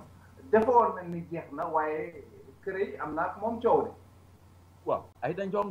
bu la neexee nga ne mbiram jeex na ci benn fànn parce que xam nga dañu ko porté woon plainte mu jàll tribunal correctionnel foofu juge bi nga xam ne bi moom moo fa nekk waxoon nañ ko aljuma jëla ñu génn moom dafa bàyyi Aïda Ndiong ak ñi nga xam ne ni ñoom la ñu doon toppandoo ak moom ne li ñu leen doon tuumaal defu leen ci lenn dem leen ñibbi ba même juge bi dafa jëloon décision ne Aïda Ndiong nañu ko delloo alalam mu utiliser ko nu mu ko neexee parce que moom moo ko moom mais li ci bees kay mooy ndeke ci waxtu wi nga xam ne bii ci la juge bi doon relaxé Aïda Ndiong bàyyi ko parce que toppuñu ko dara ci waxtu woowu tamit la CREI doon jël décision moomu tamit pour daal que Aïda Ndiong ñu mun ko dékk ay nopp ndax commission d'instruction bu CREI ñoom ci seen bopp ñoom ñoo woolu woon tey jii Aïda Ndiong waa CREI kon parquet bi ñoom ñoo ko woolu woon ndax xam nga bi ko juge bi di bàyyi ci tribunal lañ ko doon toppee fekk na boobu parquet bu CREI moom doon demander ñu placer Aïda Ndiong li nga xam ne bii moom moo di contrôle judiciaire alors kon tey jii Aïda Ndiong dem na wuy ji fële nga xam ne nii moom moo di CREI ba muy dem di wuy ji sax benn dispositif de sécurité bu am doole la ñu fa yóbbu woon pour benn fitna wala benn xët-xët war faa bañ a mën a am ba loolu moo tax nag parquet spécial bu CREI ñoom sàkku nañu ci Aïda Ndiong ñu def ko li nga xam ne bi moom la ñuy wax contrôle judiciaire te contrôle judiciaire boobee sax mujj naa am ndax Aïda Ndiong mi ngi dem CREI 11h ci suba ay booru 1h ci bëccëg la fa daal di jóge alors contrôle judiciaire bi dina tax tey jii fukki fan ak juróom maanaam ñaari ayu bés yu nekk il faut que mu dem ci kanamu greffier bi ñu jox ko registre bi mu signé pour wane ne mi ngi fi dawul laqatuwul demul fenn li nga xam ne bii moo di passeport am tamit nee nañu dinañu ko jël parce que moom Aïda Ndiong dootul am sañ-sañu génn Sénégal te tàgguwul waa CREI ba ñu ne ko mën ngaa dem te boo demee it nangami fan nga fay def après nga war a mën a dellu si fi mu nekk ni nag avocat yi Aïda Ndiong ñoom nee nañu mbir mi daf leen di bëgg a upp seen bopp li nga xam ne bii daal noonu la CREI sigi ñoo Aïda Ndiong parce que ñu ngi wax naan Aïda Ndiong ñu ngi ko inculpé woon ci 28 avril ci 2014 te ñu ne yoon dafa wax ne CREI ni muy doxee instruction bi juróom benni weer la war a am ci juróom benni weer yi war nañoo mën a décider lu ñuy def topp wala bàyyi ñu ne bu ñu xoolee ne même bi nga xamee ne bi ñoom waa CREI sàkk woon nañu ci commission d'instruction bu CREI ñu bind mandat dépôt teg ko ci ndoddu Aïda Ndiong waa commission d'instruction yi ci yooyee jamono dañu bañoon parce que dañu waxoon ne Aïda Ndiong déjà mi ngi sous mandat de dépôt ñu ngi koy topp ci affaire u jaxaay bi donc gisuñu lu tax ñu war koo mën a jox beneen mandat de dépôt ñu ne kon kay loolu bu amee tey ji wax dëgg yàlla waroon nañoo mën a nag tayyee waxati ci mbiri Aïda Ndiong ba tax na fi mu nekk nii avocat mi daal ñu ngi wax naan ñoom li leen jaaxal mooy li ñu sigi ñoo Aïda Ndiong nii rek topp ko mais nag comme CREI placé na ko contrôle judiciaire ça voudra dire que Ousmane loolu beneen procédure la boo xam ne nii danañu ko toppaat ba xam boo moytuwul Aïda Ndiong digganteem wala mbiram jëm ci wàllu yoon jeexagul daal. Pape toppal loolu itam ba ca kanam waaye li ñuy jàll mooy ci mbirum àtte itam dafa mel ni président Macky Sall moom itam dafa wax ni bant bi nga xam ne moom la ñu yëkkati woon di koy laalee ñi nga xam ne dañoo jàpp ni dañoo laal ci xaalis boo xam ne bii léwul bant boobu ba léegi ñu ngi ko yor ci kaw de. mais ci lu leer Ousmane président Macky Sall nee na traque des biens mal acquis ñi nga xam ne nii dañoo luubal moom nee na il faut que loolu ñu continuer ko te président Macky Sall mi ngi ko wax ci lu leer bi ñuy ubbi conférence interministérielle jëm ci wàllu renforcement état de droit ak lutte contre la corruption yu ni mel ci la xamle ne traque des biens mal acquis dafay continuer parce que xam nga booy xool temps yi passé yëpp am na ñu bari ñoo xam ne ni dañ doon wax naan non affaire bi Karim Wade dong moo taxoon ñu yëkkati ko te gis nga ba ñu àttee Karim Wade ci la fa la lépp doxee tàbbi géej kenn waxatul lu ci jëm mais mel na ni kon président Macky Sall tontu na loolu parce que nee na traque bi il faut que ñu continuer ko te Ousmane suñu gisee ne li ñu yóbbu ci dossier traque des biens mal acquis CREI lu bari la alors gis nga même dossier Aïda Ndiong bi ci la bokkoon Aïda Ndiong gis nga fi mu nekk nii woo nañu ko tey dékk ko ay nopp temps yi la ñu génn Ablaye Balde woowoon nañ ko te bu ñu gisee ne dossier bi am na ñeneen ay borom ndombo tànk yoo xam ne ñu ngi fi woon ci régime u Ablaye Wade ñu ngi doon tudd seen tur boo moytuwul rek kon Ousmane léegi convocation yi commencé waat mu mel ni ñi doon yaakaar naan CREI ginnaaw Karim Wade fa lay doxee fay am nañ jàpp ne CREI liggéeyam dana ko continuer Ousmane. xanaa boobu itam ñu topp ko rek jàllwaat ci beneen atte SN Habré moom dafa mel ni day dañ ko bundu xataal wala ñu pamtee ko wala daal am na lu mu jotoo ak ña ko doon atte. waaw Ousmane parce que SN Habré xam nga ki jiite tribunal bi ko war a atte moom moo ko soxla woon alors ba taxoon Mbacké Fall procureur bi bind benn ordre d'extraction pour ñu SN Habré ñëw wuy si mais SN Habré moom dafa ne woon du wuy ji alors ba mu ne du wuy ji nag ci la procureur dal di joxe ndigal alors kii di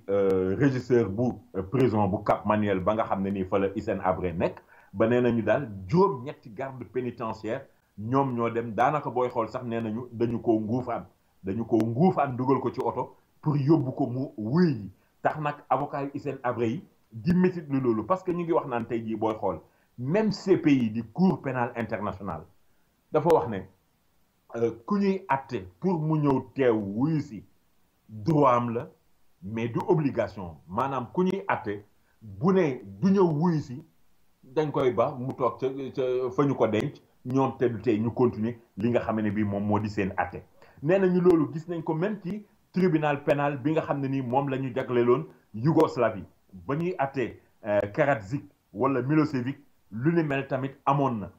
tribunal bi nga xam ne nii moom moo doon atte ñi defoon génocide bi Rwanda loolu tamit nangu woon nañ ko maanaam ku ñuy atte bu bëggul ñëw teew kenn du ko forcer pour mu ñëw teew alors tax avocat yi Hissène Habré yi di wax nag naan ñoom li leen ëlëm jaaxal leen mooy Hissène Habré mi ñu ne moom itamit ci cas bu mel noonu la nekk ñu ne na ñëw wuy si mu ne ñëwul alors pour lan moo war a tax ñu war koo mën a nguufaan di ko yóbbu nee nañu même bi ñu ko dugalee ci oto bi yóbbu ko par force ba mu demee ba yegg tribunal la taxit forcé wuñu ko mooy xëy na dañoo gis ay journaliste nekk foofu gis ay caméra yu war a mën a filmer yu ne mel ak yooyu ba looloo tax gars yi xaw a dellu ginnaaw ba ki ko soxla woon moo wàcc fekk si ko moom Hissène Habré mais tey jii ñoom li ñu jàpp rek mooy dafa mel ni nguurug Sénégal dafa bëgg a neexal ñi nga xam ne bii ñoo nekk ci àddina bi moo xam waa Amérique la wala waa Belgique ñi nga xam ne ñoom dañ ne ak nu munti demee Hissène Habré il faut que ñu atte ko Macky Sall jëloon engagement boobu Sidiki Kaba mi yore mbirum justice ci réew mi ñu gis ko jéego yi mu ciy jéego loolu moo leen métitlu ba fi mu nekk nii tey ñoom dañu jàpp ne rek Hissène Habré dafa mel ni atte nañu ko jugé ko ba teg koy daan te fi mu nekk nii yeggaguñ ci mbir moomu Ousmane loolu tamit di loo xam ne ni danañu ko topp rek ba xam ëllëg ak si bi lu ciy xew. waaw Pape kon daal xam naa toppal nu loolu rek ñun itam ñu dem toppi leneen li ñuy topp mooy Pape danoo bëgg nga may ñu tuuti rek ñu dem yëgle jëy ajar te dellusiwaat ci yow. demal sa ñëw. képp ku yaakaar ne expérience am na lu ko mën a wuutu boobu da ngaa demagul Africa Travel Management boo demee Africa Travel Management ba fekk fa Cheikh Diwane Sylla ak expert ya mu àndal da nga xam ne agence boobu rek moo lay wax ne la avion boo bëgg a demee ak fu mu mën a jëm muy South Africa Delta Royal Air Maroc njëg yi gën a yomb ñoo la koy wax jox la avion bi ngay demee Africa Travel Management mi ngi nekk fii ci New York 515 Madison Avenue ca 9th floor ba ci corner 53rd Street bu dee ca Sénégal ma nga nekk ca West Foire ci VDN bi immeuble numéro 147 ca premier étage ba ci Dakar Yoff bu la neexee mën ngaa woote fii ci New York 212 481 3850 wala ca Ndakaaru 221 33 820 6042 wala sax li gën a yomb mën ngaa dugg ci seen website www.myafricatravelonline.com.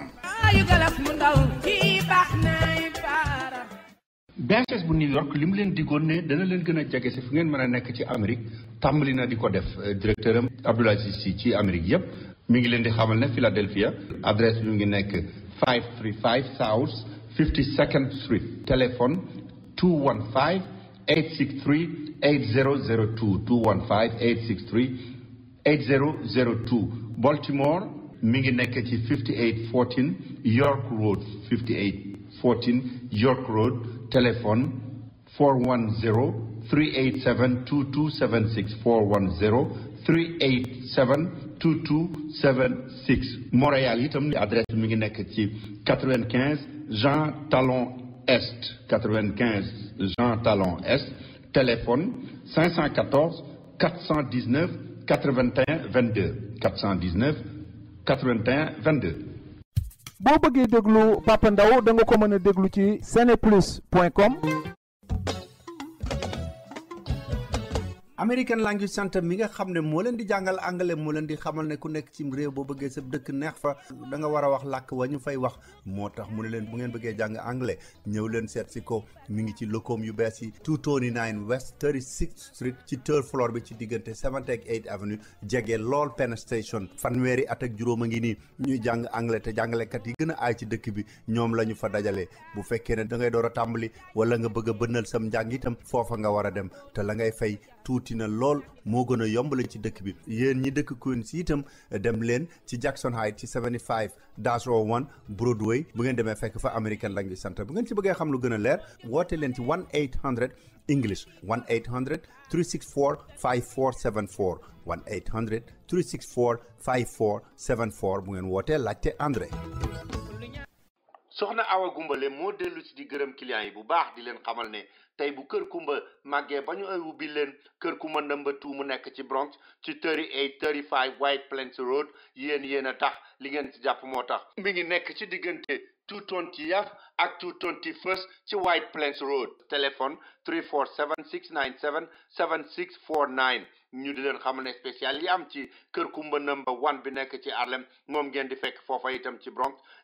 spécial c'est bon laaxu dimanche bi ñu leen di defal ceebu jën bu jaga ak ceebu jën bu weex bi ñu leen di defal mu ànd ak suul ak bëgëj ak suppu kanja kaldu ak maafe yi mbaxal mu saalum mi ñu leen di defal talaata ak mbaxalu jën mu weex mi ñu leen di defal altine dibi Sénégal bi ànd ak foie ak yàpp ndekki yi nga xam ne itam dañ leen koy defal sandwich foie sandwich su viande ak poulet te itam pain français ba ngeen fa daan fekk ma nga fa ba tey ci Kër Kumba number 1 ci Harlem ak Kër Kumba number 2 ci Bronx bu ngeen ci bëggee xam lu gën a leer man ngeen a woote ci 212-866-3900 866-3900 wala 212-866-1551 soxna Awa Gumbale nee na mi ngi leen di gërëmaat. yéen ñi ko xamagul bàyyil ma yëgal leen xew-xew bu neex Cross Culture Kitchen mooy restaurant bi nga xam ne xamoon ngeen ko ci tur Salimata restaurant boobu Cross Culture Kitchen mi ngi nekk ci 62 East 116th Street bu añ jotee bu ngeen demee fekk fa xeetu ceeb yépp ceebu yàpp ceebu jën yaasa maafe ginaar cassava light tomato soup loolu yépp bu ngeen demee da ngeen ko fekk ci añ fekkaat fa yeneen yu gën a tee bari bu reer bi jotee rice soup foño couscous dibi méchoui attiéké grilled lamb chop brochette fried fish pentade shawarma neem fataya ak yeneen yu bari lool bu 5 heures jotee rek bu ngeen bëggee reer man ngeen a dem ci Cross Cultural Kitchen mi ngi nekk 62 East 116th Street téléphone 212-860-3900 free delivery la bu fekkee jënd nga lu mat $10. jërëjëf mbokki déglukat yi jërëjëf Fallou Dieng ci machine bi mbokk yi ba léegi ñu fàttali ne ni yéen a ngi déglu African Time ci rajo WP 8930 AM ci New York yéen a ngi déglu itam ba léegi xabaar yi ci ak yaatal ñu ànd ci ak Papa Ndaw dellusiwaat nañu nag Papa bu ñuy dellusee dañuy duggaat ci mbirum atte bi rek ba léegi ndax jeexagul ko kooku ñuy wax Mamadou Lamine Massaly dafa mel ni moom de bàyyi nañ ko Papa lu xew ci ay atem waaw Ousmane mbiru Mamadou Lamine Massaly xam nga dafa am benn këyit gu gaa yi dugaloon Cour suprême moom la Cour suprême lijjanti Cour suprême la mu wax mooy Massaly nanu ko bàyyi mu dem ndax xam nga daf fi amoon bàyyi nëgandiku ba mu fi amee woon bàyyi nëgandiku ci mbir mi ñu ko doon atte ndax xam nga Massaly ñaari affaire la ñu koy toppee fi mu nekk nii mooy lenn loo xam ne ni gendarmerie ci boppam ñoo ne daf leen a sosal yàq seen der ñoom ñu topp ko ci pour diffamation ak itamit kaddu yoo xam ne ni Aminata Tall mi jiite conseil économique social et environnemental moo koy toppee Massaly ndax dafa ne kaddu yu tegginuwul la yëkkati teg ko ci kaw deram ba mu fi amee nag li nga xamee ne bii moom moo nekkoon liberté provisoire ci la parquet doon opposé woog di dugal ay këyit ak ay avocat am di dugal ay këyit loolu nag gàllankooroon ay mbiram fi mu nekk ni tey jii moom la Cour suprême lijjanti Cour suprême li mu wax mooy nañu doxal bàyyib nëgandiku boobu tekkiwul nag ne dossier bi dafay jeex mais bàyyib nëgandiku boobu la ñuy daal di doxal en attendant ndax xam nga jugement yi jëm ci mbirum digganteem ak gendarmerie wala digganteem ak Aminata Tall bu ci nekk dafa amoon renvoi yooyu ñu defoon nag moom bu àpp ba jotee dana dellusiwaat ci kanamu tribunal bi ñu àtte ko mais bàyyib nëgandiku bi ñu doon gàntal ak di ko lànkal daal mooy li nga xam ne ni moom la Cour suprême wax ne loolu kay moom nañu ko doxal Ousmane kon mu mel ni Mamadou Lamine Massaly dana am bàyyib nëgandiku en attendant ba xam bu ñu ko àttee ba yëf ya sotti lan la ci tribunal di wax wala déet. waaw Ndiaye mi nga xam ne moom moo fi jiite woon cadastre nag moom ab àtteem moom itam nu mu mujjee. waaw tey bu Ndiaye Ousmane àtteem ñu ngi ci di ko wéyal dafa amoon suspension ba altine ji nga xam ne bii moom la ñu dëgmal bu altine jotee atte bi dana wéyaat mais fi mu nekk nii daal Tahibou ci fàttali rek li ñu koy topp mooy alal joo xam ne nii daanaka jege na 4 milliards ci suñu koppar mais moom Tahibou li nga xam ne nii moom lay jot a indi ci ay lay mi ngi wax naan am na ci loo xam ne nii président Ablaye Wade moo ko fi mayoon ndax mi ngi wax naan Ablaye Wade mayoon na ko fi lu jege juróom fukki millions am na tamit benn terrain boo xam ne nii toll na ci 25 000 mètres carrés yoo xam ne nii kii di président Macky Sall moom moo ko mayoon jamono yi muy nekk premier ministre di fàttali tamit loo xam ne nii Hadjibou Soumaré bi mu fiy nekk premier ministre moom i tamit am na ay lotissement yoo xam ne yi moom moo ko defoon fu sorewul aéroport lool foofa amoon na fa ay terrain di fàttali sax ne même Dakar Dem Dikk mi nga xam ne nii moo yore société bus yi moom i tamit am na ay terrain yoo xam ne ci jamono joojee la ko ci amee woon mais nag dafa am kenn koo xam ne nii ab seede la koo xam ne nii mos naa nekk directeur des domaines ndax xam nga Tahibou ci biir mbir yi tamit wax na fi ne ñi jiite woon domaine booy xool ñi ko jot a jiite ak service yooyu yëpp daanaka ay milliardaires lañu moom Vincent Kwasi Mbidi biñ ko wooyee te moom nekkoon na directeur des domaines moom dafa doon weddi yooyu am na yoo xam ne ni Tahibou daf ko wax ci ni mbiru terrain yi di demee moom ki ñu woo seede weddi na yooyu moom tamit alors Tahibou di dellusi di indi ay leeral ci di wax naan moom ba mu jiitee li tax mu wax naan alal ji mu yore war na ko mën a am nee na tamit bu ñu fàtte ne jiite na lu mot fukki at li nga xam ne bii moom mooy service boobu donc bu ñu boolee ay soldam ak ay indemnité ay avantages yenn yi nga xam ne bii doon na ko am loolu war naa mën a nekk am yeneen seede yoo xam ne yi nag ñoom dañoo ñëw mel ni dañuy setal deru ki nga xam ne nii mooy Tahibou Ndiaye parce que ki jiite comptoir commercial du Sénégal moom wax na ci kàddoom gémmiñam ne may na Tahibou Ndiaye lu toll ci matériel bi muy tabax ay këram loo xam ne ni jege na juróom-ñetti fukki millions ci suñu xaalis ki nga xam ne nii moo jiite bërëb boobu di jaay oto ñu di ko wax EMG moom itamit wax na ne moom am na lu mos a seq ak Tahibou parce que fu mu waroon a mën a tabax nekk ci zone de captage dañu ko gàntaloon ne du tabax parce que foofu dafa nekkoon foo xam ne nii dafay taa ak yu ni mel ci jamono Tahibou Ndiaye moo ko arrangé woon ba loolu ñu mujj koo mujj dindi mu mën a tabax foofu nee na moom waxul ne am na lu mu séq ak Tahibou Ndiaye mais reconnaître na quand même ne am na benn doomu Tahibou Ndiaye boo xam ne nii yéwee na loon na ko daal nu mu amee benn oto fi mu nekk nii nag comme mbir mi Ousmane atte bi dana continuer te tribunal joxeegul dogal nañu topp rek ba keroog tribunal bi joxe dogal lan la ci wax ci diggante Tahibou Ndiaye ak soxnaam ak doomu jiit leen ñi nga xam ni yoon mu ngi leen waaw jërëjëf Pape ci mbirum atte yi léegi nañuy jóge ci atte yi dugg ci mbiru jàmbaar yi dafa mel ni Pape jàmbaar yi dañuy dem rek fi mu nekk nii nag Mali lañu jëm Pape lu waral dem Mali. waaw am na ci ay jàmbaar yoo xam ne kon sax regroupement fële ci base bu Thiès doon jaabante yi tamit fi nga xam ne ni mooy bërëb bi ñuy faral di tàggatoo ñaare te nekk ca Dooji ci diwaanu Linguère ñoom nag regroupement bi ñu koy door dañu jàppoon ne xëy na dañuy bokk ci jàmbaar yi nga xam ne bi ñoom ñoo war a dem Arabie Saoudite ginnaaw bu président Macky Sall jëlee dogal bi mais jàmbaar yooyu ñoom toll ci juróomi téeméer fi mu nekk nii fi ñu jubalagum moom mooy Mali ndax xam nga Sénégal am na ay jàmbaar yu fa nekk ñu koy xayma sax ci juróom-ñetti téeméer ñoom nag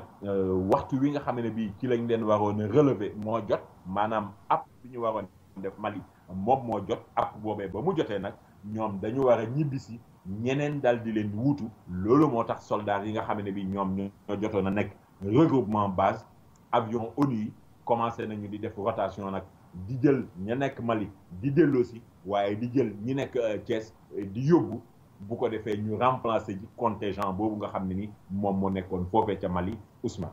kon loolu moo doon jàmbaar yi Pape yi itam dafa mel ni dañuy dugg ci mbirum immigré yi nga xam ne dañoo nekk ca Mauritanie dafa mel ni ñoom itam dañoo am ay problème de. waaw Ousmane ay sénégalais yu nekk Mauritanie jamono ji am na ci ñoo xam ne ni dañoo am ay jafe-jafe ndax xam nga Mauritanie dafa jëlu dogal boo xam ne ni dafa tax ne képp koo xam ne ni da nga di doxandeem maanaam fekkoo baax ca réew ma dëkkoo fa amoo seen carte d'identité nationale pour nga mën a nekk foofee biir Mauritanie des fa il faut nga am li nga xam ne nii moom la ñuy wax titre de séjour muy titre de séjour boo xam ne nii nag droit yi ñu ci war a joxe toll na tamit ci fukki junni ci suñu xaalis. alors loolu moo tax nag ñu ne léeg-léeg daal alkaati yi Mauritanie yi dañuy ñëw rek daal di wër fi nga xam ne bii moom mooy zone de pêche bi quai de pêche bi jàpp ñi nga xam ne nii ñoom ñoo fa nekk ñëpp donte sax ñoo xam ne ni ay mool la yoo xam ne dañuy yegg si ci tefes gi jóge biir géej di teeral seen gaal. alors ñu ne nag fi mu nekk nii loolu indil leen ay jafe-jafe yu bari ndax dañ leen di bundu xataal ak di leen mettital ak yu ni mel daal. am na ci sax benn soxna soo xam ne nii mi ngi wax naan moom tey jii mbindaan lay liggéey foofee juróom-ñaari junni la ñu koy fay juróom-ñaari junni bu ñu ko fayee xëy na la mu koy gën a xëntee mooy dundal ak njabootam rawatina bi nga xam ne bi jëkkëram liggéeyul parce que dañuy wax naan même ñi am titre de séjour bi daf leen di indil ay jafe-jafe pour ñu war a mën a liggéey ba tax na daal fi mu nekk nii ñu sàkku ndimbal ci ambassadeur ba fa nekk ambassadeur bi nag di wax naan wax dëgg yàlla réew mu nekk tamit am nga droit am nga sañ-sañ pour wax doxandéem yi nekk sa réew nan la ñuy def pour mën a des foofu mën faa toog moo xam américain la wala français wala sénégalais wala ku munti doon nee na nag ñu ngi waxtaan ak réewu Mauritanie pour xool nan la ñu war a mën a woyofale yëf yi yombal ko pour sénégalais yi mais en attendant loolu moom Ousmane am na ci sénégalais yi ñoo xam ne ni ñoom dañoo jël seeni bagage rek parce que yéene ñibbiwaat parce que dañu jàpp ne réew moom boo fa nekkee commencé fa am ay jafe-jafe te réew moomu ak sam réew am dig maanaam frontière dox ci li gën a yomb rek mooy nga jël say bagage te ñibbi Ousmane. waaw nga jël say bagage di ñibbi waaye bu ñëwee fii itam dañoo am problème mu politique ndax Pape dafa mel ni PDS de am na ak yëngu-yëngu boo xam ne bii nekk na fa ci seen biir. waaw parti démocratique sénégalais PDS Ousmane coow li mi ngi dugg rek ginnaaw bi nga xam ne bii Modou Diagne Fada moo doon wax naan il faut que ñu defaraat parti bi parce que tey jii booy xool am na ci fédération yoo xam ne amul njiit am na kuréel yoo xam ne ñi ko doon jiite dañoo génn àddina boobaak léegi waxuñu lu ci jëm ñoom Modou Diagne Fada ak ñooñam li ñuy wax nee nañu waxuñu jëlee Ablaye Wade ci parti bi parce que Ablaye Wade seen baay la kenn mënu koo jëlee ci parti bi mais dañu ne parti bi il faut que ñu réorganiser ko doxalaat ko alors am ñu doon wax sax naan jàpp nañu ne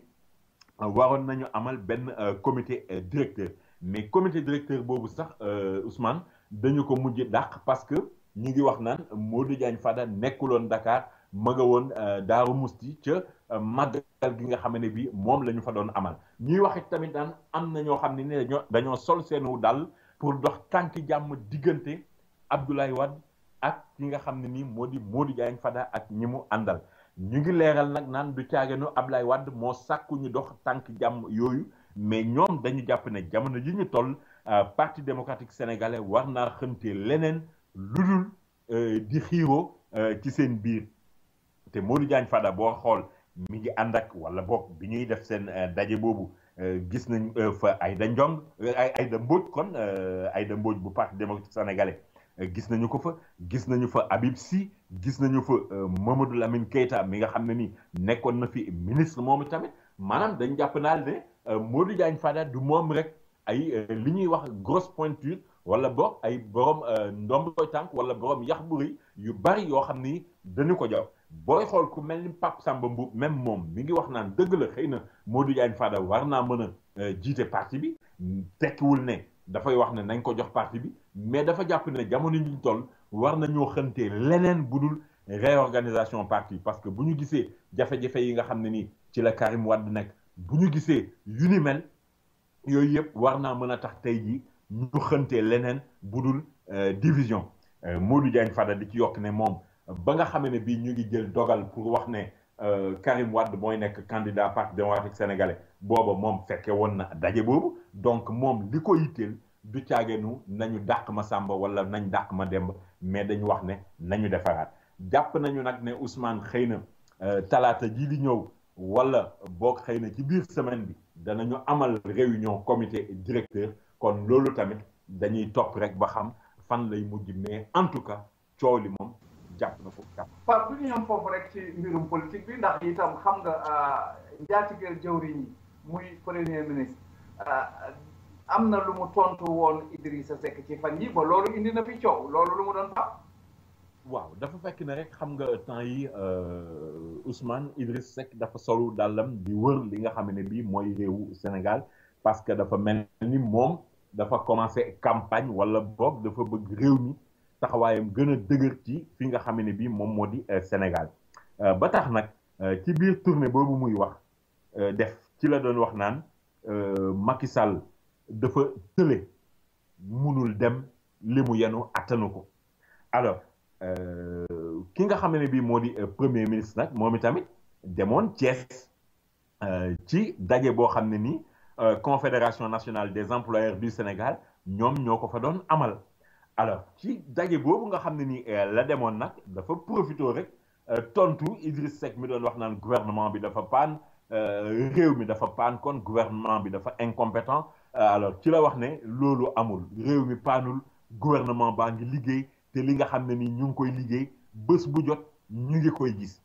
loolu nag am ñu bokk ci réew mi ñoo xam ne ni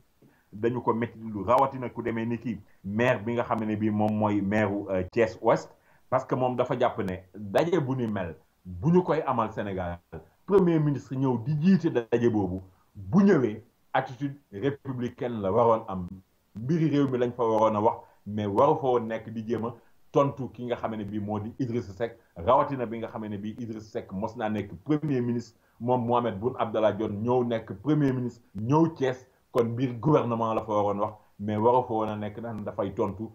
Idrissa Seck ba looloo tax sax waa réew mi ñoom seen teewaay ci daje boobu ñu doon amal Thiès fa la ñu ko daal di yamal dañu jël seeni bagage rek dem jàpp ne mbir yi waroon nañu ko mën a waxee feneen mais Idriss Seck moom ñu ngi continuer wëram Sénégal parce que jot na fee dem même Casamance foofee gisee na fa tamit ak waa parti Ablaye Baldé ñoom jàpp nañu ne li leen yitteel mooy lal ay pexe yoo xam ne ni moom moo fiy jëlee ki nga xam ne ni moom moo di Macky Sall loolu nag Ousmane yeggaguñ ca ndax wote yi jotagul. Pape ma yàlla tuuti rek ñu yëgle ci ay ajar ci dellusiwaat ci yow.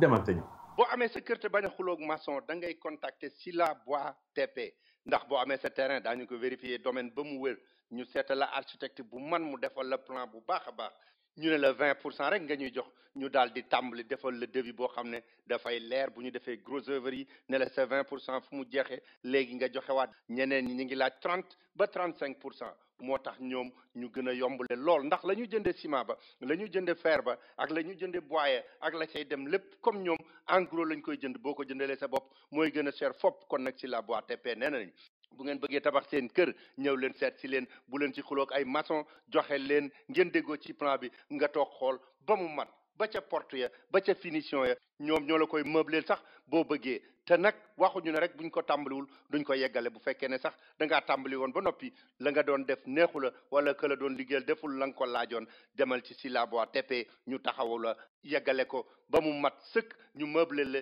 jox la say caabi nga daal di daagu dugg Sila Bois TP bu ngeen leen bëggee contacter ci New York man ngeen a woo Cheikh Abdou Cissé ci Matlabul Fawzeyni ci 212 749 6585 wala ngeen woote ci Ndakaaru ci Sila Bois TP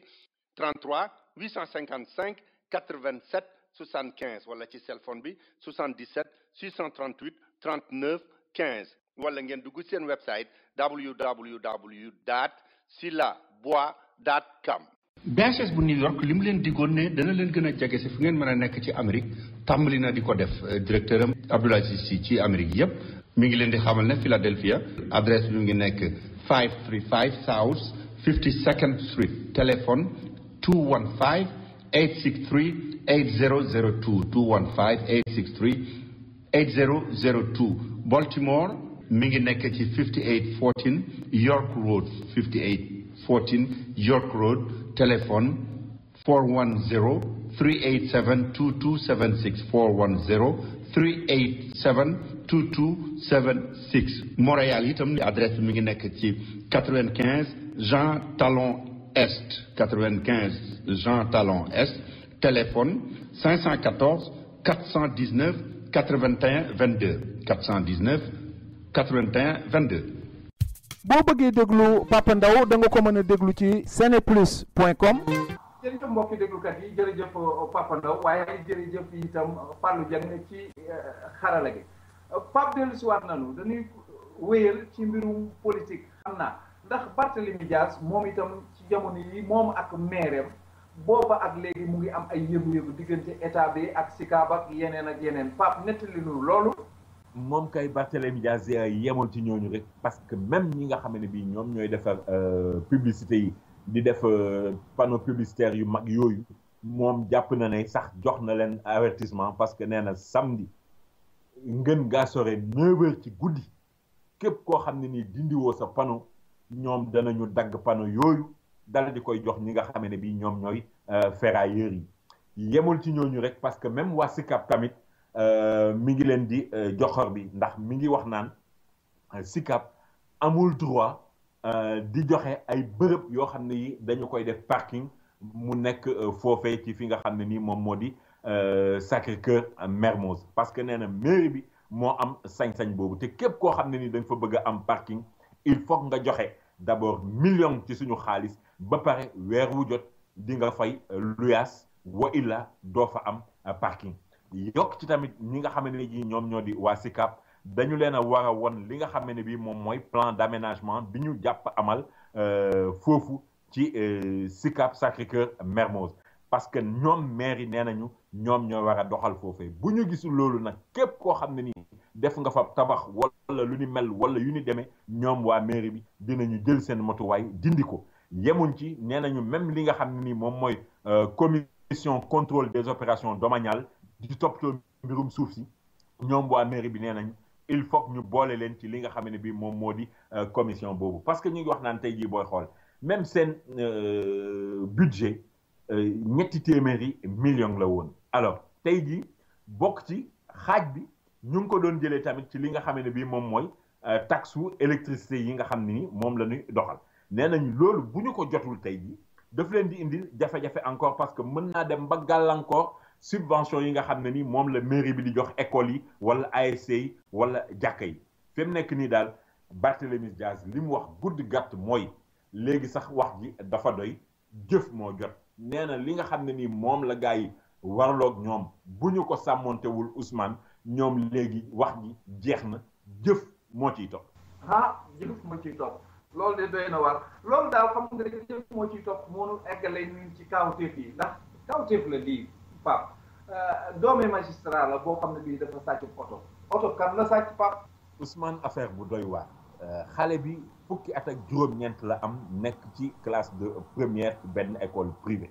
alors dem sàcc oto mais oto bi mu sàcc oto papaam la mais nag papa ji tamit magistrat la te oto bi Ousmane wax dëgg yàlla oto bu seer la parce que mooy oto yi ñuy wax forme GMC mooy yu ponkal yooyu xale bi mu ko sàccee ànd ak yeneen ñaari xaritam moom xale bi wax naa la fukki at ak juróom-ñeent la am ànd ak yeneen ñaari xaritam yu am fukki at ak juróom-ñett ak fukki at ak juróom-ñaar ñu dugg ci oto bi aw yoonu Touba pour dem jaayi oto bi ca Touba alors bi ñu demee ci benn garage nag di ko fa jéem a jaay borom garage bi li njëkk a ub boppam mooy boo xoolee gone yi da ngay xam ne ñii ay xale lañu parce que maa ngi lay wax fukki at ak juróom-ñeent fukki at ak juróom-ñett ak fukki at ak juróom-ñaar ñooñu waruñoo mën a am oto bu toll nii et puis di oto bu bees en même temps war a wëlbatiku di ko jaay mais ba ñu demee ci garage bi pour jaay ko fa dañ fa fekk benn màggatu alkaati maanaam benn alkaati bu àlla traité ndax kooku ci section recherche bu Mbàkke la nekkoon alors moom parce que garagiste bi doon na leen laaj ay carte d'identité xale yi naan yoruñu carte d'identité mais kayiti oto baa ngi nii carte grise baa ngi nii certificat assurance baa ngi nii alkaati bi moom mujj di waxaale oto bi mel ni daf ko intéressé ba mujj mu ne leen sax léegi il faut que ma essayer oto bi parce que oto tamit boo koy jënd da nga koy essayer waaja jox ko caabi ji ñu duggandoog moom ba mu taalee départ aw nag yoonu section de recherche bu Mbàkke ba mu ñëwee foofa gaare ca la xale bi nga xam ne nii moo sàcc oto papaam ne peut-être ñu teg loxo yeneen ñaar yi waaye moom mujj nañu koo jàpp bi ñu ko jàppee ci la ñu gis nag ne papaam magistrat la te itamit dafay jàngale droit mais papa ji moom jéemul def intervention jéemu cee dugg jéemu ko lijjanti la mu def daal mooy ba mu xamee ne otoom feeñ na la yebal benn frère am pour mu dem jëli li nga xam ne bii moom moo di oto bi xale bi nag nga xam ne nii mooy doom ji ak ñeneen ñaari xaritam ya mu àndaloon ñoom jébbal nañu leen tribunal bu Diourbel fi mu nekk nii ñoo war a lijjanti seeni mbir xale bi nag moom comme wax naa la sànq première la doon def bu duggee kaso xam naa ne boo moytul egg seeni compo dana ko luppe.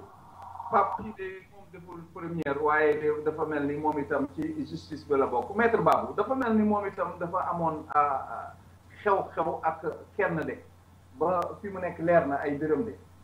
waaw xam nga maître Babou Ousmane waxoon nañ ko fi sax temps yële ñu génn mooy daal koo xam ne ni daf ko doon topp di wax naan dafa jaayi këram wala seenu kër ndono ak yu ni demee daal alors loolu nag ci la porté woon plainte maître Babou ñu dem tribunal bi nga xamee ne bii nag dem nañ ci cour d'appel parce que maître Babou avocat la cour d'appel moo koy atte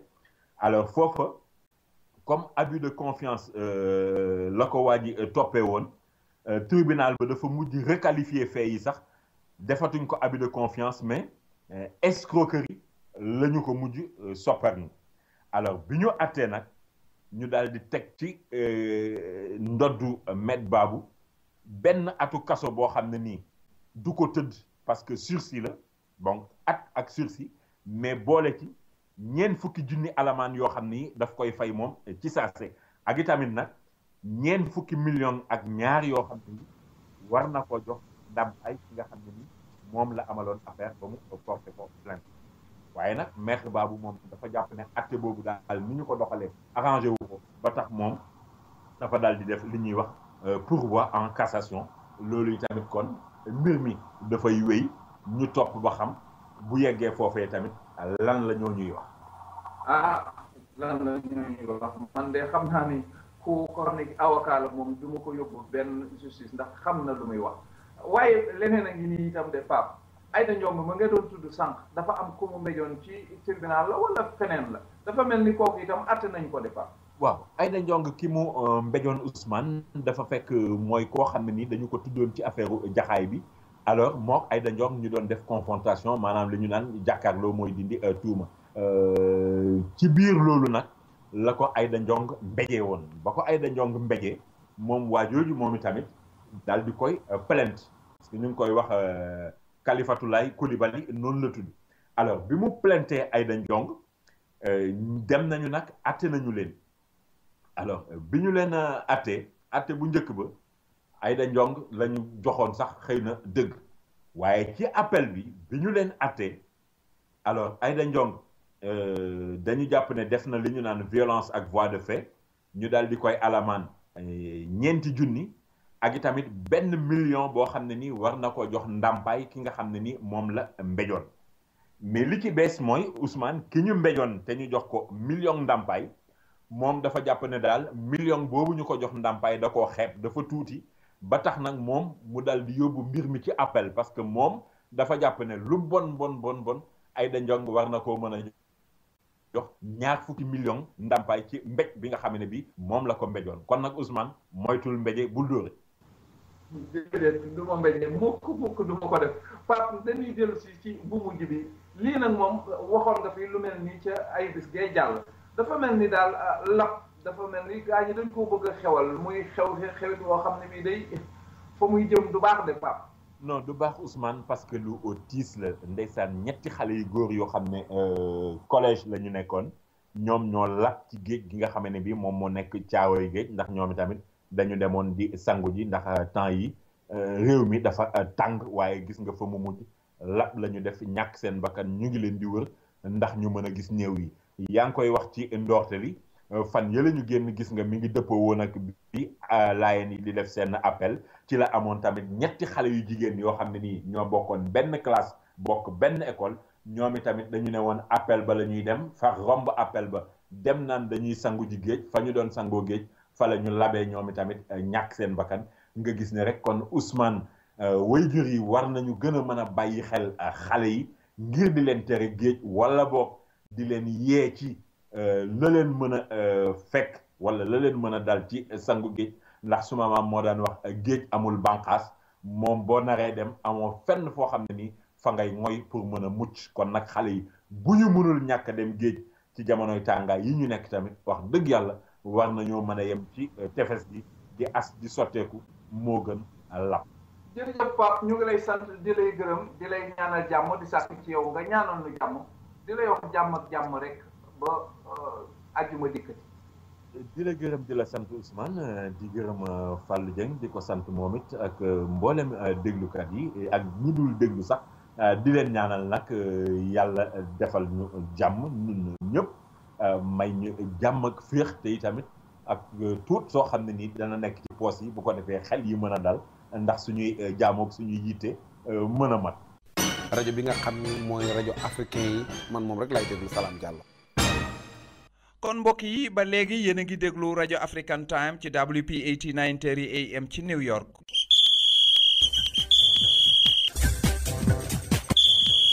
gannaaw nag ba nu dégloo yenn ci xibaar yi ci ak yaatal ba sottal nu bàyyi leen ak Alaaji Malick Ndiaye mu waxtaan ak yéen ci mbirum football bi. mbokk yi jàngeen jëf asalaamaaleykum ñu doree xabaaru tàggat yaram mbokk na ci wàllu football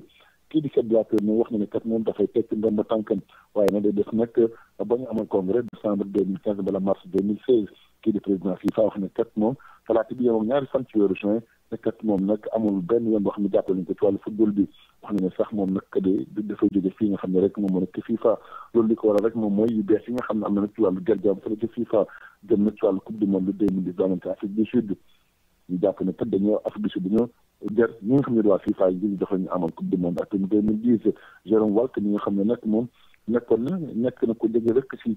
ku jege lool ci di Sepp Blatter xam na bu baax a baax li nga xam ne moo jëm ci wàllu koppar boobu noonu nee nañ kat dugal na ci loxoom Blatter nag ba mu waxee ne kat moom dafay tekki ndomb tànk ba léegi bés bu nekk lu bees am ci wàllu jar gi ci FIFA Irlande du Nord wax nañ kat ñoom jox nañ leen nag maanaam ay mbuxum ginnaaw ba ñàkkee seen match diggante France ci bit bi nga xam ne ci Iran da ko dugaloon ak loxoom FIFA di leen joxoon tey ci rek juróomi million ci xaalisu dollar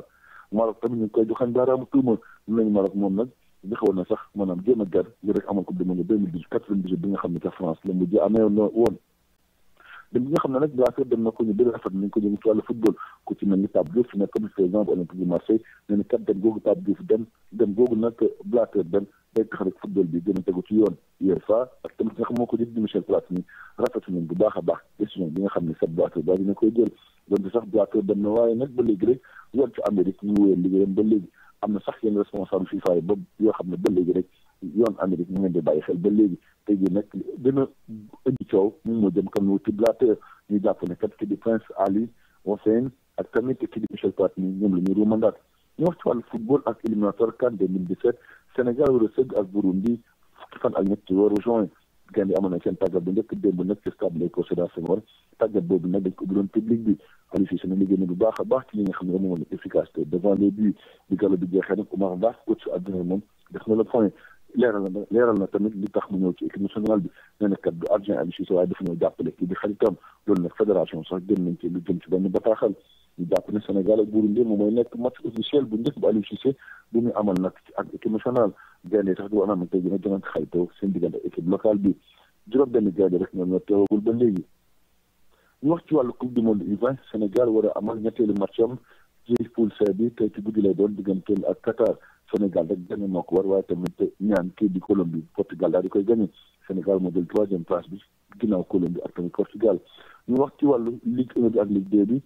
semaine bi nag amul benn match buy Ligue 1 buy am ndaxte 4 jours yi ba dañ leen convoqué ci wàllu équipe locale bi Ligue 2 bi rek moom mooy jongante yi leer ba leer moom mooy Douane moom moo jiitu léegi Jàmbaar ak Stade de Mbour ñoom ñoo nekk ci wàllu podium bi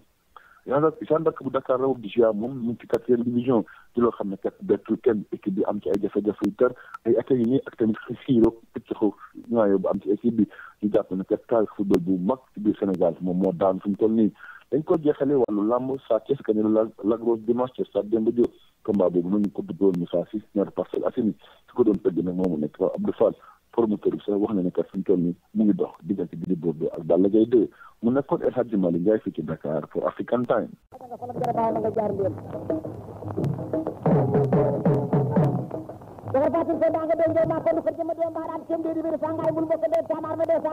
mbokk yi ñu jox kàddu gi Xaadim Samb moom mu dikk ak yéen ci làmb ji. jërëjëf Fallou ñu ngi lay gërëm bu baax di la sant di nuyu auditeurs yi nga xam ne ñooy déglu African Time ci États-Unis Amérique di leen balu ak di leen baal di wax ni ñu ngi jëm ëllëg ci bisu làmb boo xam ni diggante Rock Mbalax ak Khalifa yi ñooy bëri ëllëg drapeau Matar Ba ministre bi ñu dénk wax fii ci Sénégal Alaaji Bekkaay Mbay moo ko tëgg mu nekk làmb joo xam ne ji ñu ngi xaar ëllëg ci stadium Iba Mar Diop xam nga ni buñ ca jógee nag ñu ngi jëm ci làmb bu am solo aussi ki nga xam ne mooy Baol Production am na combat yu neex ñu tëgg tey nag damay def loo xam ni bariwul lu African Time di ko jàllale mooy course fas xam nga ne hippodrome bi nga xam ni moo nekk ci Thiès di hippodrome municipal dimanche bi ñuy seenu moom la ñuy duppee benn touriste bu mag boo xam ne bi mi ngi seetu ci biir da ngeen Tanor Diop ak Lat Dior